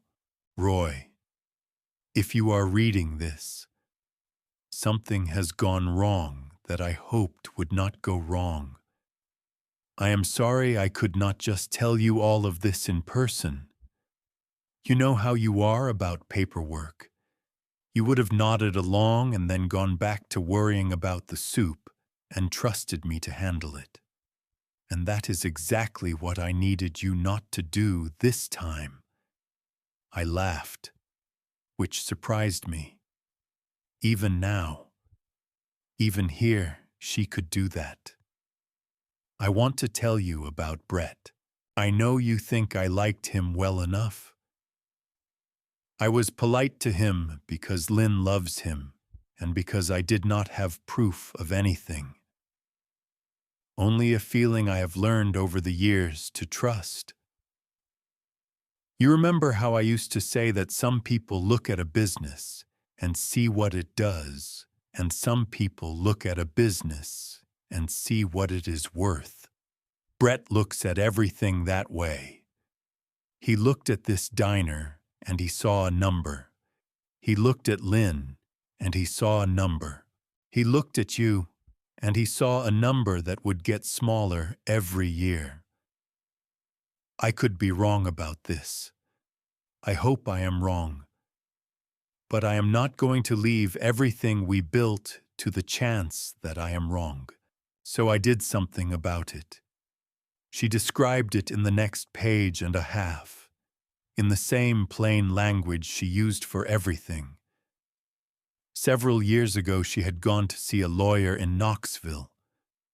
Not Harlan, because she did not want anyone in Caldwell to know about it yet. A woman who specialized in estate and trust law. Together they had drawn up an instrument that Della described in her letter as a protection. Though she admitted she was probably oversimplifying the legal language, the diner and the property, she wrote, were no longer held in the way I thought they were held. She had restructured the ownership some years before she got sick, using a legal tool that she described plainly a trust. Not the kind Brett had been talking about. Not an LLC or an estate planning document, but an older and more fundamental kind of structure. One that she had been advised was very difficult to undo. She had put Roy's name in it, as the person who could live there, and use it, and run it for as long as he wanted. She had put Maddie's name in it, as the person who would receive it eventually. She had been advised that because of the way the trust was written, nobody not Roy, not Lynn, not a son-in-law with a leather portfolio and a plan could sell or transfer or encumber the property without a court order that would be very difficult to obtain. "I know you did not ask me to do this," she wrote. "I know you would have said it was unnecessary and that you trusted people and that everything would work out fine. You have always been better at trusting people than I have. That is one of the things I have always loved about you. It is also one of the things that kept me up at night. I told Lynn because I needed a witness and because I wanted someone who knew. I told her not to say anything until the time was right. I am sorry if that put her in a difficult position. I thought it was better than the alternative. The document is folded behind this letter. Take it to Harlan. He will know what it means. I love you. Roy." I have loved you since the day you told me I was stacking the plates wrong, which was the first time I understood that you were somebody worth paying attention to. Take care of the diner. Take care of our girl. Take care of yourself. Della. I sat at the kitchen table for a long time after I finished reading. The house was quiet around me the way it had been quiet for 4 years. But it was a different quiet now. The way a room feels different when you understand something about it that you did not understand before. She had been here, in this kitchen, at this table, writing these words on yellow paper, thinking about me, thinking about Maddie, thinking about the diner and all the ways something you build over a lifetime can be taken apart by someone who looks at it and only sees the number, and she had done something about it. Quietly, without telling me, without making a production of it. In the same way she had always done the things that mattered. She had walked into a lawyer's office in Knoxville and she had protected us. I picked up the folded document and held it. I did not understand most of it. The language was dense and formal and full of terms I would need someone to translate. But I could see my name in it, and Maddie's name in it, and the parcel number of the diner property in it. And I could see the date. And I could see the signature at the bottom with the notary seal beside it. Della Marie Hatcher. Signed and witnessed and notarized on a Thursday afternoon in Knoxville 4 years before she died. I looked at the clock on the wall. It was 11:47 at night. I put on my jacket. I picked up the letter and the document and my keys, and I walked out to the truck.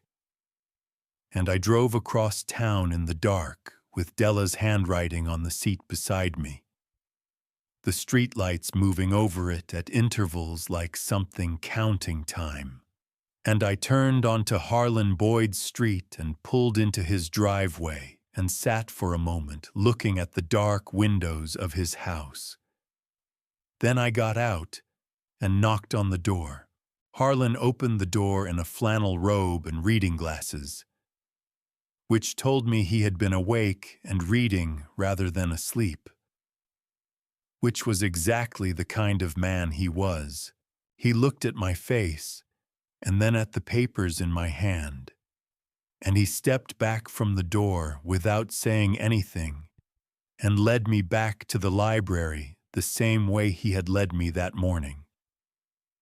Except that this time, the room was lit by a single desk lamp, and the house had the particular quality of nighttime stillness that makes everything feel slightly more consequential than it does in daylight. He sat behind the desk. I sat across from him. I put Della's letter on the desk, and then the document behind it. And I said, "She left these in the recipe box." Harlan looked at me for a moment. Then he picked up the letter and read it, all 3 pages, without speaking. I watched his face while he read. It did not change much.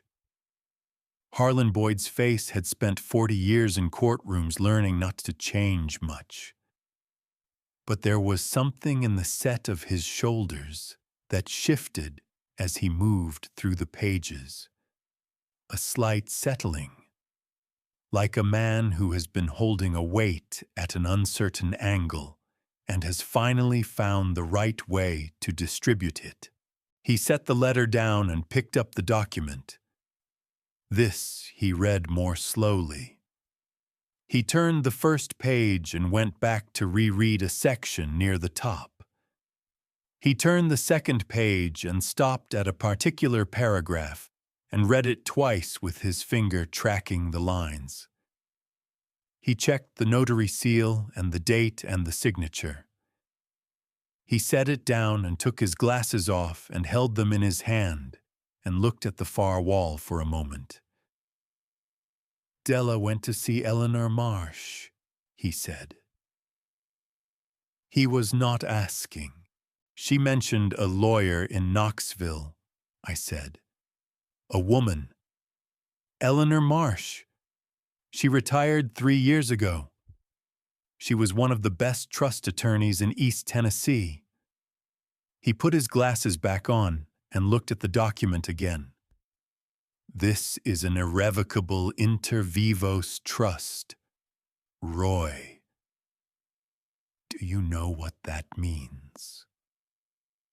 "Not in full," I said. "Sir, inter vivos means created during the grantor's lifetime. In this case, Della created it while she was alive and healthy, of her own volition, with full legal capacity. Irrevocable means it cannot be modified or revoked after it is signed. Not by you, not by Lynn, not by anyone. Without a court order that would require demonstrating either fraud in the creation of the trust or a material change in circumstances that the court found compelling." He paused. "Eleanor Marsh drafted this. A court would find it very difficult to challenge." "And the diner property," I said. "Is it in this trust?" Harlan looked at the document. "The property at Route 70 Caldwell, Tennessee, parcel number." He read the number aloud, and I recognized it from the tax documents. "Is held entirely within this trust. As of the date of signing, it was transferred out of the joint marital estate and into the trust. That transfer predates any LLC formation by several years." He set the document down. "Roy, the LLC that Brett created has no legal claim to this property. The property was not in the marital estate when the LLC was formed. Brett's power of attorney, the one on page 11 of the LLC documents, gives him authority over assets held by the LLC. This property is not, and has never been, an asset of the LLC. The room was very quiet. I understood what he was saying. I was hearing it clearly. But there was a distance between hearing a thing and feeling the full weight of it, and I sat there while that distance closed, slowly, like a tide coming in. "He cannot sell it," I said. "He has no legal authority to sell it. The purchase agreement he negotiated with Crossroads Restaurant Group is based on a representation of ownership that does not exist. He represented that the LLC controlled this property. The LLC does not control this property. That representation is false. And the mortgage, the $240,000. Harlan was quiet for a moment. That is more complicated. The mortgage was executed using the power of attorney over LLC assets. But if the property was never an LLC asset, the mortgage may be unenforceable against the property itself. A court would need to determine that. But the entity that issued the mortgage was misled about the nature of the collateral. He paused. That is fraud. Roy. What Brett did representing ownership of an asset he did not control, using that misrepresentation to obtain a mortgage and negotiate a sale, that is wire fraud, potentially bank fraud, and it is a federal matter. I put both hands on the arms of the chair and held them there. I was thinking about Della at a table in a lawyer's office in Knoxville on a Thursday afternoon, sitting across from Eleanor Marsh with her yellow legal pad and her careful handwriting, working through the language of a document designed to protect something she had spent 37 years building from a man she had met twice and did not trust. She had done it without drama, without telling me. She had done it the way she did everything that mattered, quietly and thoroughly and with complete attention to the details. She had been right about Brett. She had been right about all of it, years before any of it happened, and she had not waited to see whether she was right. She had acted on what she knew. "Roy," Harlan said. I realized my eyes were wet. I had not noticed until he said my name. I pressed the back of my hand to my face and took a breath. "She knew," I said. "She saw him and she knew." "She was a very perceptive woman," Harlan said quietly. "She did not tell me because she knew I would have said she was being too hard on him, that he was just—" I stopped. I would have defended him. I trusted him because Lynn trusted him. I would have said Della was being unfair. "Probably," Harlan said. He said it without judgment. "She protected me anyway," I said. "Even from my own—" I stopped again. There is not a clean word for it. My own willingness to believe the best of people. My own particular blindness. She knew I would not see it in time. Harlan folded his hands on the desk. "She gave you what you needed when you were ready for it. That is not a small thing." I looked at the document on the desk, at Della's signature at the bottom, the notary seal beside it, the date stamped in blue ink. 4 years before she died, she had sat in a room in Knoxville and signed her name to a piece of paper that was sitting on Harlan Boyd's desk at midnight on a Friday in October, doing exactly what she had designed it to do. "What do I do now?" I asked. Harlan looked at me steadily. "You have several options. You could go to the authorities now, tonight, and file a complaint. You could contact the mortgage company with the trust documentation and begin the process of unwinding the loan. You could notify Pearson and Crossroads that the sale is void. He paused. Or you could decide how you want this to end. Roy, because you are the one holding the instrument now. Brett does not know what you found tonight. As of this moment, he still believes he controls this property. I sat with that for a moment. He threatened my daughter, I said. He has been stealing from the diner for months. He put a fraudulent mortgage on the building Della and I built together. And he did it while shaking my hand at Christmas and sitting in my booths and drinking my coffee. Yes, Harlan said. I want him to understand what he lost, I said. Not just what he is going to face legally. I want him to understand what he was standing in the middle of and could not see. Harlan was quiet. Then he said, All right. Tell me what you are thinking. We talked until 2 a.m. Harlan made coffee at some point, which I drank without tasting, and we sat in his library with the trust document on the desk between us and worked through it the way we might have worked through a problem together 40 years ago, when he was a young attorney and I was a young man trying to keep a small business alive, and we had both been figuring things out as we went. The legal picture, as Harlan laid it out, was as clear as it was likely to get. Brett had committed fraud. The mortgage was based on a misrepresentation of asset ownership. The sale to Crossroads was based on the same misrepresentation. The money he had transferred out of the diner's operating account could be recovered through civil action.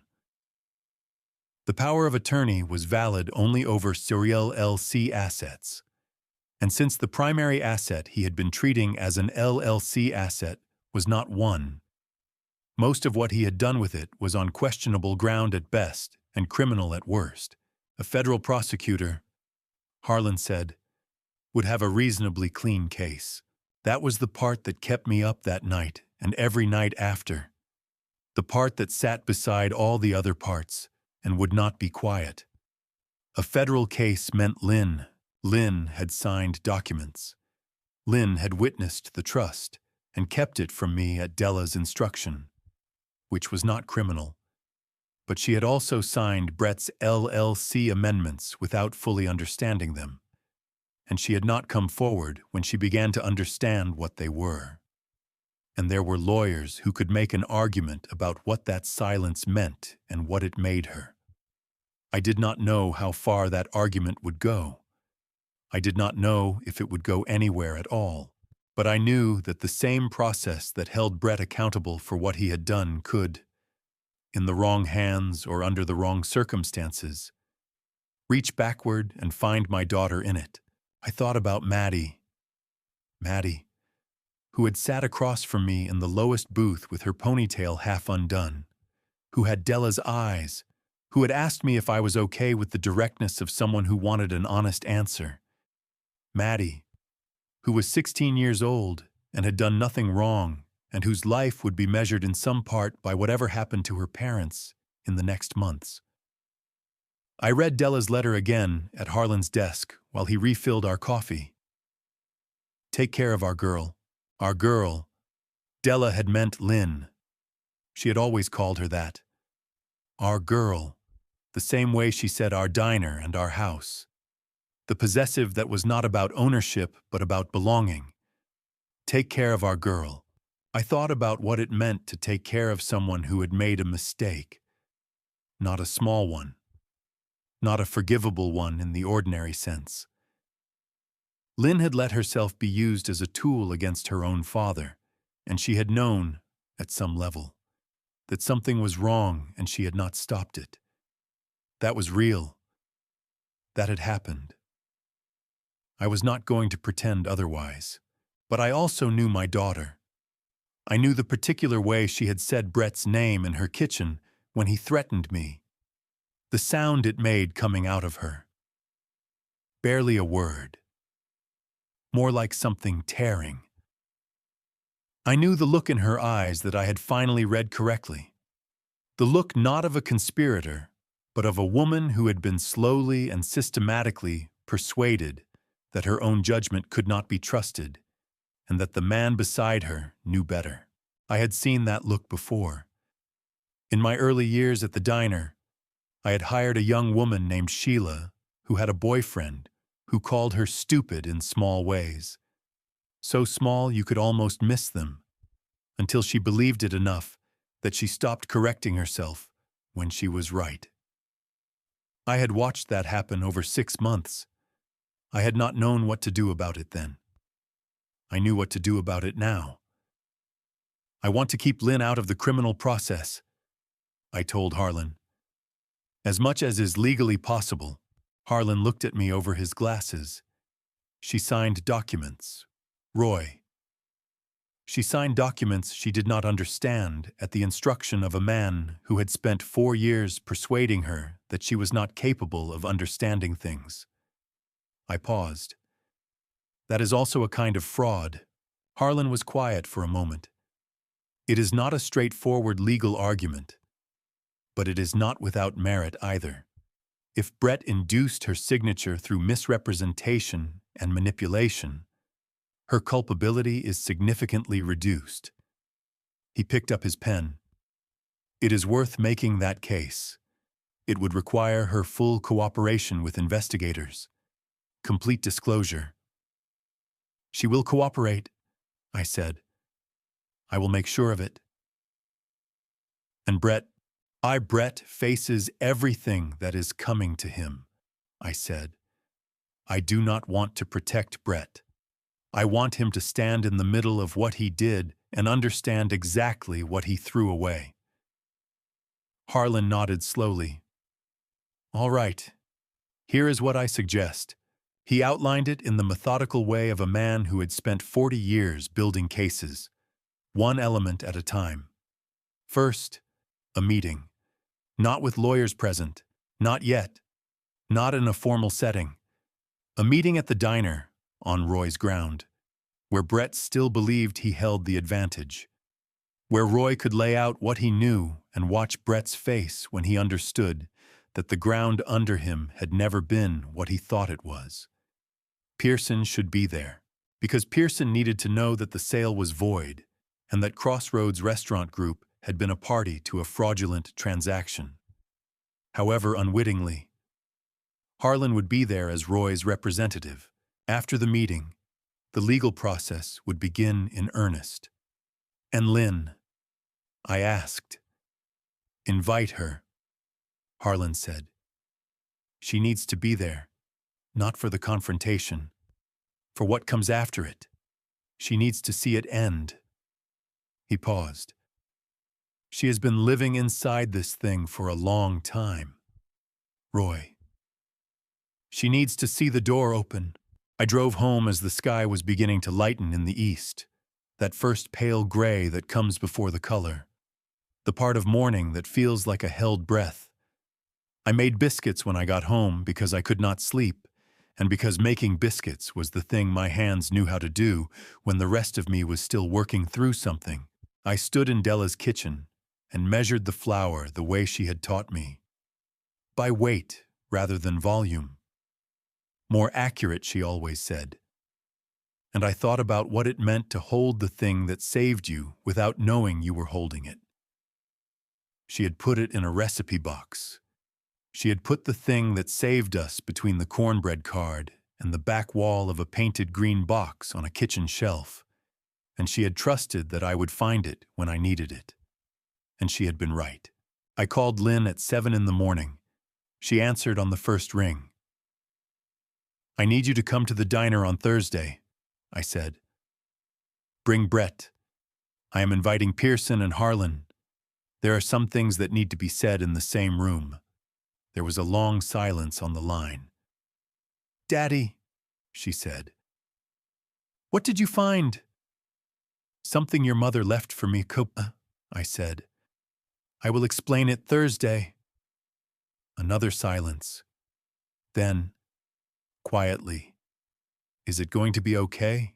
I looked out the kitchen window at the backyard, at the overgrown garden beds and the empty bird feeder and the screened porch door that needed fixing. Yes, I said. I think it is going to be okay.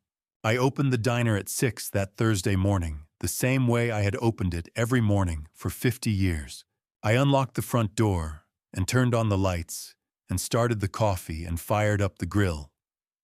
And I made biscuits and ran the breakfast service and talked to the regulars about the weather and the road construction and Marianne Collier's opinion about the new pastor at the Methodist Church, which was detailed and not entirely charitable. I did all of it the same way I always did it, because the diner needed to be the diner when they arrived, not a stage set for a confrontation. It needed to smell like coffee and biscuits and 50 years of good cooking. It needed to be exactly what it was. At 2 p.m, I flipped the sign to closed. Harlan arrived first, at 2:15, in his good coat, carrying a leather briefcase I had not seen him carry in years. He set it on the counter and ordered coffee and did not say much, which was exactly right. Carol Pruitt arrived at 2:30. I had called her the day before and asked her to come, and she had said yes without asking why, which told me she had been waiting for this. Pearson arrived at 2:45, alone, in his pressed khakis and his quarter zip, looking slightly uncertain in the way of a man who had been told a meeting was necessary, but had not been told exactly why. He sat in the middle booth and ordered coffee and looked around the room with the same assessing eyes he had used when he first walked in, and I let him look. Lynn arrived at 3, without Brett. She came in and sat in the booth by the window, the one where she had sat with her mother on Sunday afternoons when she was small, and she folded her hands on the table and looked at me and did not say anything. Her eyes were clear and steady in the particular way of a person who has made a decision and is living on the other side of it. Brett arrived at 3:05. He walked in and read the room in a single sweep, the way a man does when he has spent his life calculating what a room contains and what it means. He saw Harlan. He saw Pearson. He saw Carol. He saw Lynn sitting alone in the window booth without him. Something moved through his face very quickly and then was gone. He sat in the booth across from Pearson without being invited. I stayed behind the counter. I appreciate everyone coming in, I said. I will try not to take more time than this needs. I set the trust document on the counter first. 7 years ago, I said, my wife Della went to see an attorney in Knoxville, a woman named Eleanor Marsh, who some of you may know by reputation. I saw Harlan nod slightly. Della had a concern about the future of this property, and she did something about it. She placed the diner and the land it sits on into an irrevocable trust. The trust names me as the person who can live here and work here for the rest of my life. It names my granddaughter Maddie as the person who will receive the property after me. I looked at Pearson. The property has never been part of any LLC. It has never been subject to any power of attorney. The sale you have been negotiating with Brett Vance is a sale of something he does not own and has never owned. Pearson looked at the document. Then he looked at Brett. Brett's face had gone very still. That document has been reviewed by Harlan Boyd, I continued, who practiced trust and estate law in this county for 40 years. It has also been verified against the county property records, which Harlan pulled yesterday morning. The parcel is recorded as held in trust. It does not appear in the LLC filings because it was never an LLC asset. Pearson picked up the document and looked at it. He was quiet for a long moment. Then he set it down and took out his phone and stepped away from the booth toward the window, his voice low as he made a call. I did not need to hear the call to know what it was. Brett had not moved. "The mortgage," he said. His voice was even and careful, the businessman's voice, the one he used when he was managing a situation. "The mortgage is a separate instrument. The LLC, The mortgage was obtained using a power of attorney over LLC assets," Harlan said from his stool at the counter, his voice mild and precise. The primary asset Brett represented as LLC collateral was this property. Since the property was never an LLC asset, the representation was false. The mortgage lender was defrauded. That is a federal matter. Brett, Carol Pruitt from Caldwell Savings and Loan, is here because she identified the irregularities in the account activity some weeks ago and has preserved those records. He paused. The full picture has been shared with a contact at the FBI field office in Knoxville. They will be in touch. Pearson walked back to the booth. He picked up his jacket. "I am going to need to consult with our legal team," he said. He looked at me with something that was close to respect, or at least to the recognition that he had misread the room entirely. "I am sorry for any role Crossroads played in this, Mr. Hatcher. We were not aware of the ownership situation." He did not look at Brett when he said it. He walked out and the bell rang, and then it was quiet. Brett sat very still. Lynn was watching him from the window booth. She had not spoken. I came around the counter and stood in the middle of the room, and I looked at my son-in-law across the distance of 50 years of other people's lunches. And I thought about all the times he had sat in these booths and shaken my hand and eaten my food and looked at the walls and calculated the number. "There is one more thing," I said. I set a second document on the nearest table. It was a summary Harlan had prepared. 3 pages of the financial records Carol had preserved. The transfers, the account activity, the mortgage paperwork. "You borrowed money to fund this deal," I said. "A significant amount. You owed people who expected to be paid from the sale proceeds. When the sale does not close, those obligations remain." I paused. "I also know about the account in Phoenix." Brett looked up. It was the first involuntary thing his face had done since he walked in. A small flinch at the corner of his eye. The kind that means a man has been found out in something he thought was private. "Harlan has a colleague in Phoenix," I said. The account has been flagged. What Brett did next was the thing I had not entirely anticipated, though perhaps I should have. He had been a man in control of every room he had ever walked into, and control, when it goes, does not go quietly in a man like that. He looked at Lynn. "This is your fault," he said. His voice was still even, but there was something underneath it now that the even voice could not entirely contain. "You knew about that document. You have known for years. You sat on it instead of telling me, and now—" "I sat on it," Lynn said, "because my mother asked me to." Her voice was very quiet and very steady, and it was entirely her own voice, with none of the borrowed language he had been giving her for 4 years. And I heard in it something I recognized from a long time ago. From a woman who used to say things plainly because she saw no use in saying them any other way. She sounded like Della. Brett stood up.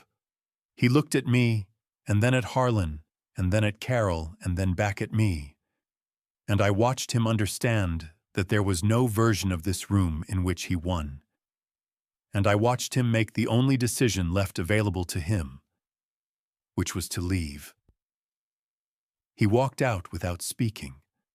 The bell over the door rang, slow and deliberate, the way it rang when someone had taken their time, and then it was quiet. The diner was very quiet after the bell stopped ringing.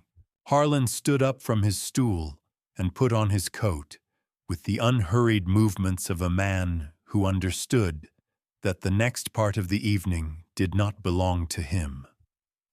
He picked up his briefcase and looked at me, and then at Lynn, still sitting in the window booth with her hands folded on the table. And he gave me a nod that said what it needed to say without words. Carol gathered her things and followed him out, pausing at the door to press my hand briefly, the same way she had pressed it at the church after Della's funeral. The bell rang twice more, and then it was just the two of us. Lynn had not moved from the window booth. She was looking out at Route 70 at the afternoon traffic passing. The ordinary movement of a Thursday in October, in a small town that had no idea what had just happened inside this building. Her hands were still folded. Her eyes were dry. She had the look of a person who has been wound very tight for a very long time and has just heard a sound that might be the tension finally releasing. I poured 2 cups of coffee and carried them to the booth and sat down across from her. She looked at the cup for a moment, and then she looked at me. And whatever she saw in my face seemed to take something out of her, some last structural support she had been using to hold herself upright. Because her shoulders dropped and her chin dropped, and she pressed both hands flat on the table and took a breath that was uneven at the edges. "I do not know where to start," she said. "You do not have to start anywhere," I said. "You can just sit." She sat. We drank our coffee. Outside the window, a pickup truck passed heading south on Route 70, and a woman in a red coat walked her dog along the sidewalk, and the oak tree on the corner was doing what oak trees do in October, holding on to the last of its leaves against the wind with a stubbornness that was either admirable or futile depending on how you looked at it. After a while, Lynn said, "He told me you were losing your mind." I looked at her. Not in those words. He never said things in those words. He said you were struggling. He said the isolation after Mama died had affected you more than you let on. He said he was worried about you, that running the diner alone was too much, that you needed someone to manage things for you before something went wrong. She stopped. He said it so many times and in so many ways that I started to hear it as something I already knew, like it had always been true, and I had just not been paying attention. She pressed her fingers to her eyes. He did that with everything. He would say something once and it would seem reasonable, and then he would say it again, and it would seem more reasonable, and by the time he had said it 100 times, I could not remember what I had thought before he started saying it. "I know," I said. "I signed things I should not have signed.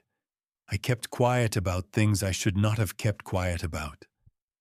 I told myself it was for you, that we were protecting you. But that was..." She stopped. "That was what he told me it was." I do not actually know anymore what I believed and what I just repeated, because he had said it enough times that it sounded like belief. She looked at me then, directly, the way she had not been able to look at me in months. "I am sorry, Daddy," she said. "I know that is not enough.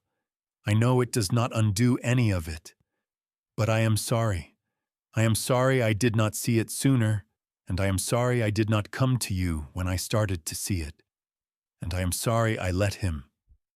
Her voice broke slightly. "I let him use me against you. That is what happened. And I knew it was happening, and I could not find my way out. I looked at my daughter across the table in the booth by the window, where she had eaten cornbread with her mother on Sunday afternoons. And I thought about what Della would say if she were sitting here. Not what she would want me to feel, what she would actually say. Because Della was not a woman who confused kindness with the absence of honesty. She would say she made mistakes and she needs to own them, and you do not help anyone by pretending otherwise. She would also say she is your daughter, and she is sitting in front of you asking for a way back, and you know what to do with that. You are going to cooperate fully with the investigators, I said.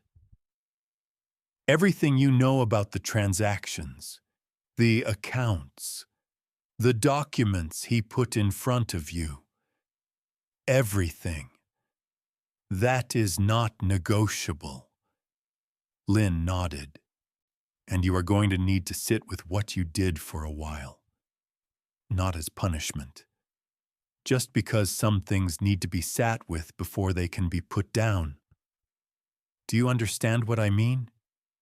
Yes, she said. All right, I said. Then we're going to be okay?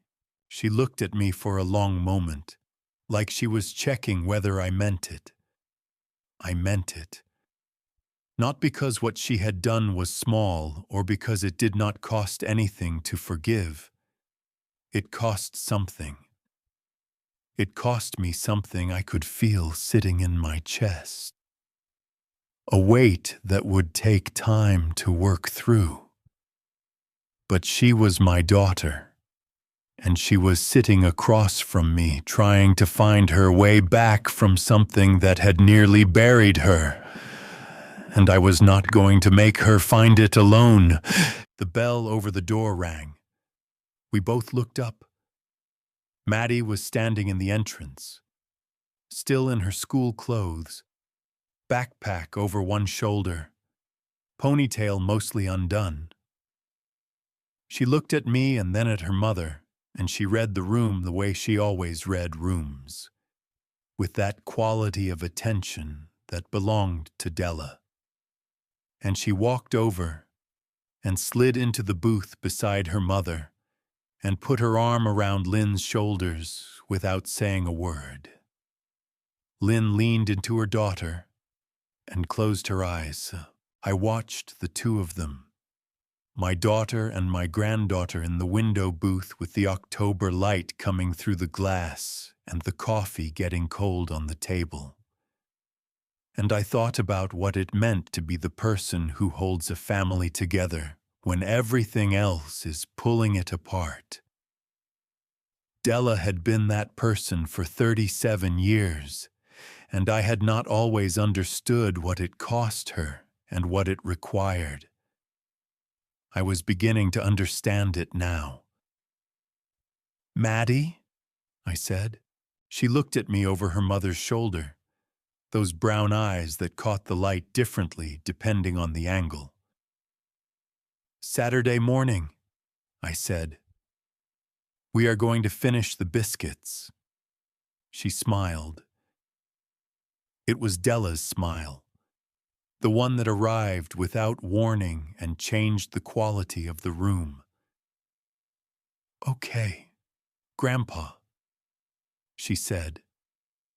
Saturday. The federal agents came on a Monday, 2 of them, in the way federal agents always come, unhurried and certain, with the particular quality of authority that does not need to announce itself. They drove a dark sedan, and they parked in front of Brett and Lynn's house on Sycamore, and they knocked on the door at 9 in the morning. Harlan had told me to expect them sometime that week. He had not told me what day, and I had not asked, because some things are better not counted down to. Brett was gone by Wednesday. He did not fight it. Not immediately.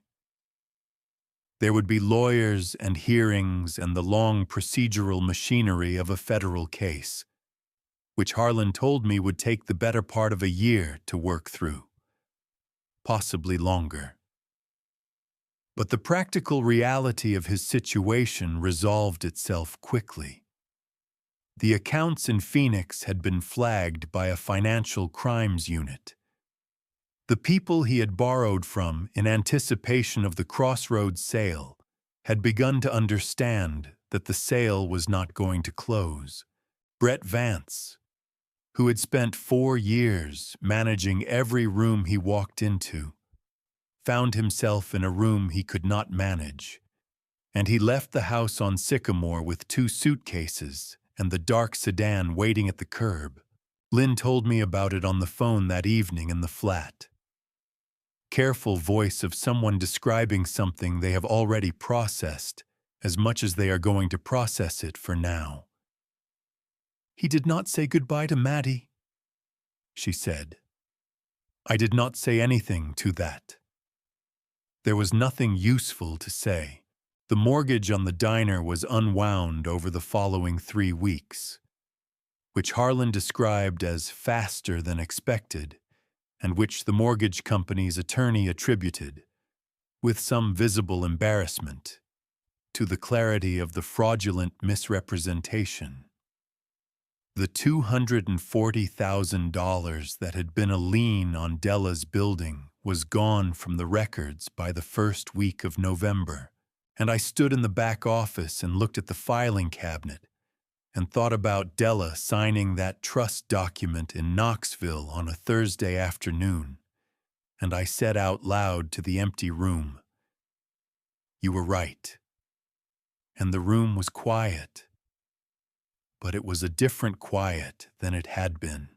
The money Brett had taken from the operating account was a civil matter, Harlan said, and would take longer. But the records Carol had preserved were clean and complete, and the outcome, when it came, would come in Roy's favor. Lynn came back to the diner on a Thursday, 3 weeks after the reckoning. She did not call ahead. She showed up at 6:30 in the morning in old clothes with her hair pulled back, and she stood at the counter and said, "If you need help with the breakfast rush, I have got time." I looked at her for a moment. I handed her an apron. She knew where everything was. She had grown up in this building. She moved through the morning service with the ease of someone returning to something she had never entirely left, refilling coffees and taking orders and talking to the regulars with a naturalness that surprised me, and probably should not have. Marianne Collier watched Lynn work from her usual booth, and then looked at me with the expression of a woman who has been waiting for something to resolve itself, and is satisfied with the resolution. Word traveled the way it does in a small town, which is to say quickly and with a certain amount of editorial embellishment. The version that circulated through Caldwell was not entirely accurate, but was accurate enough in its essentials. Roy Hatcher's son-in-law had tried to take the diner. Roy Hatcher's wife, dead 4 years, had stopped him. The town of Caldwell, which had known Roy Hatcher for 50 years, and Della Hatcher for 37 of those years, responded the way small towns respond when they recognize a story they understand. People came in, not dramatically, not in any coordinated way, just more of them, more often. The way people show up for something when they understand it needs showing up for. Old customers who had not been in since Della passed.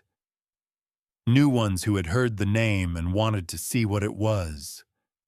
Donnie Prewitt, who owned the hardware store 2 blocks down and had eaten Tuesday soup at Della's every week for 20 years and had quietly stopped coming after she died, walked in on a Tuesday in November and sat at the counter and ordered the soup without looking at the menu.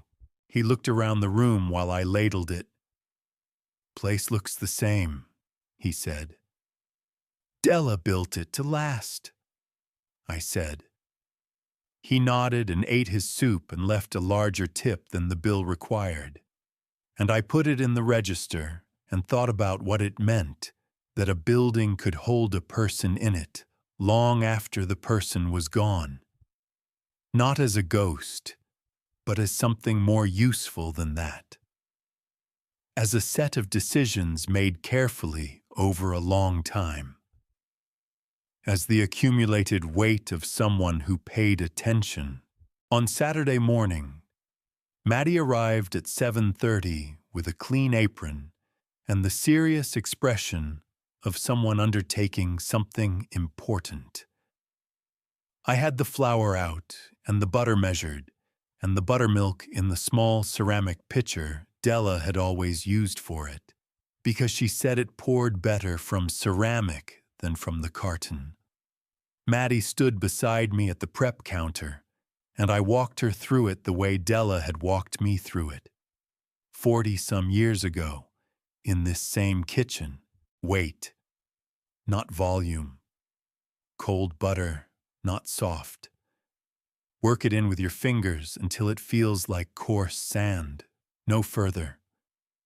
Pour the buttermilk in all at once and bring it together gently, no more than it needs. The dough does not want to be overhandled. It wants to be left mostly alone and trusted to do what it knows how to do.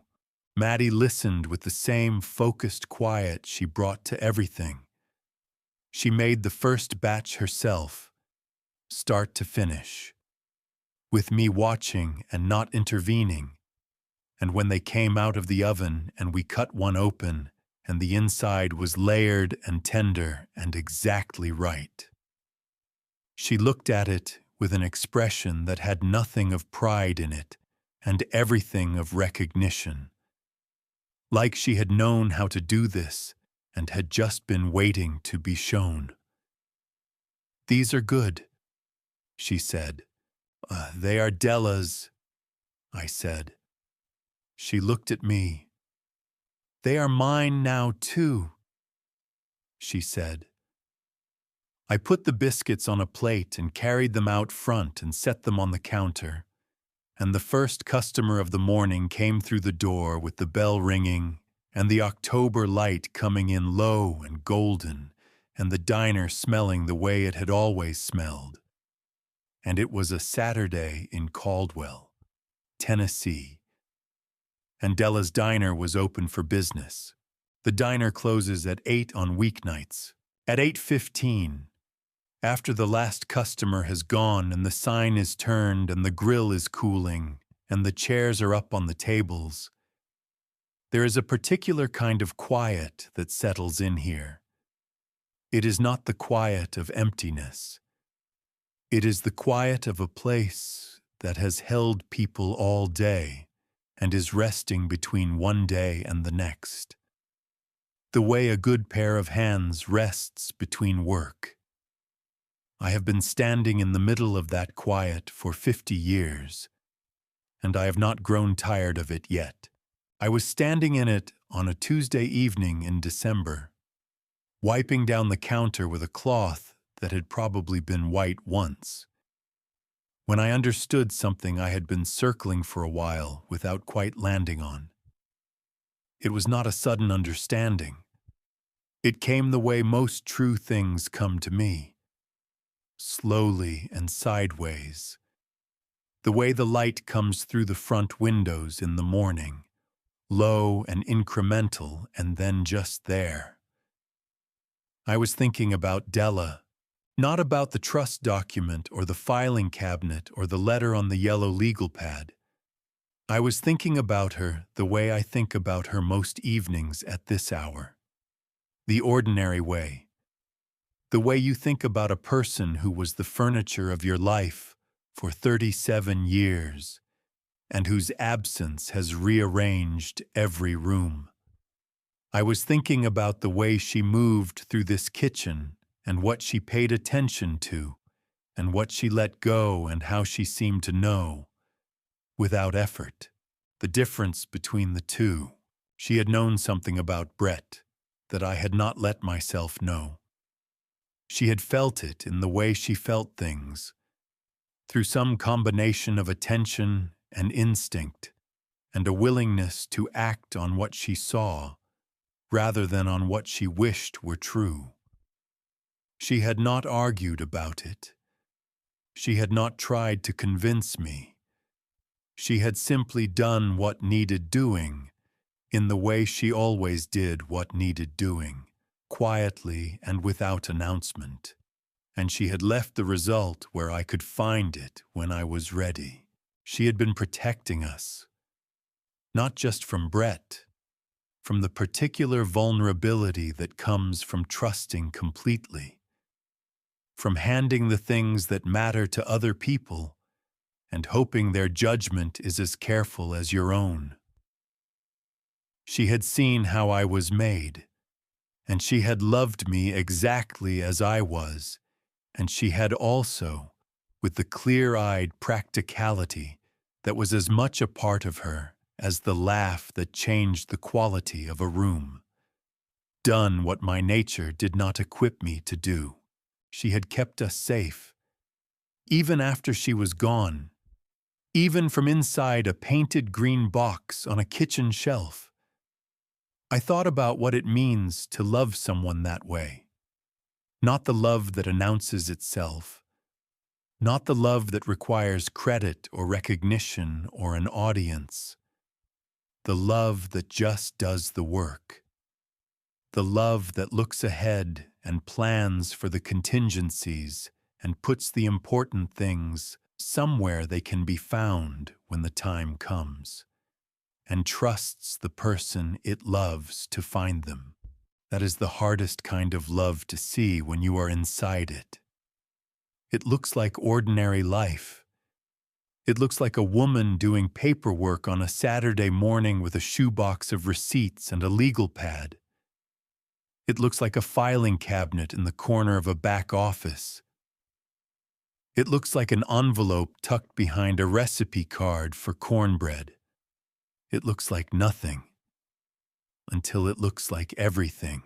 I picked up the recipe box from the shelf and held it for a moment. The green paint, the worn corners, the masking tape with her handwriting. Della's. I set it back on the shelf, where it belonged, where it would stay. Lynn came in on Tuesdays and Thursdays now. She was finding her way back, slowly, in the uneven way that honest recovery happens when a person is not pretending the road is shorter than it is.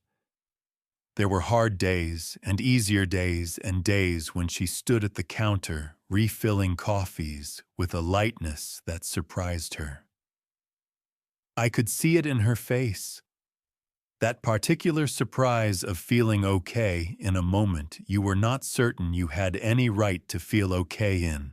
She was working through what she owed, and what she could put down, and what she needed to carry for a while longer. I was not rushing her. Some things need the time they need. Maddie came on Saturdays. She was learning the soup now, after the biscuits. She wrote the steps in a small notebook she kept in her apron pocket.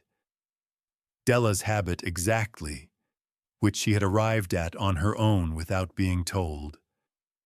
She asked questions the way Della had asked questions, precisely, without preamble, getting to the point of the thing. Last Saturday she had looked up from the pot and said, "Grandpa, did Della ever change a recipe once she had it right?" I had thought about it and said no. not the foundations, only the details. She had nodded and written something in the notebook and gone back to the soup. She is going to be fine. I thought. She is already fine. She is going to be better than fine. The light through the front windows had gone from gold to gray to the deep blue of a December evening in Tennessee, the kind of blue that settles over a small town like a held breath before the dark. I turned off the counter strip and stood in the last of that light and listened to the building settle around me. 50 years of this. 50 years of the bell and the coffee and the grill and the soup and the biscuits and the regulars and the strangers passing through on Route 70 and the Sunday afternoons with Lynn Small in the booth and the Saturday mornings with Della beside me at the prep counter and the quiet Tuesday evenings at the end of the day when the place rested and I rested with it. Some people will tell you that a building is just a building, that it does not hold anything beyond its walls and its roof and its particular arrangement of booths and counters. Those people have not spent 50 years in the same place with someone they loved. A building holds what you put into it. It holds the work and the years and the particular quality of the attention you brought to it day after day. The care that accumulates the way the smell of good cooking accumulates, slowly and permanently, until it is in the walls, and you cannot imagine the walls without it. Della built this place, not the structure. That was mine. Or mine and the bank's for the first 28 years. But the thing it became, the thing that made people come back, the thing that made Donnie Prewitt walk through that door on a Tuesday after 3 years away and order the soup without looking at the menu that was her. That was 50 years of her attention and her care, and her particular way of making a place feel like it was glad you came. She built it to last, and when someone tried to take it, she was still here, in a painted green box on a kitchen shelf, making sure it lasted. If that story touches something in you, I hope you will share it with someone who needs to hear it. There is someone in your life who has been quietly protecting you in ways you may not have fully seen yet. Maybe it is worth telling them that you see it now. Leave a comment below if you know someone like that, or if you are someone like that. And if you want more stories about the things ordinary people do for the people they love, you know where to find us. We will be here. Same as always.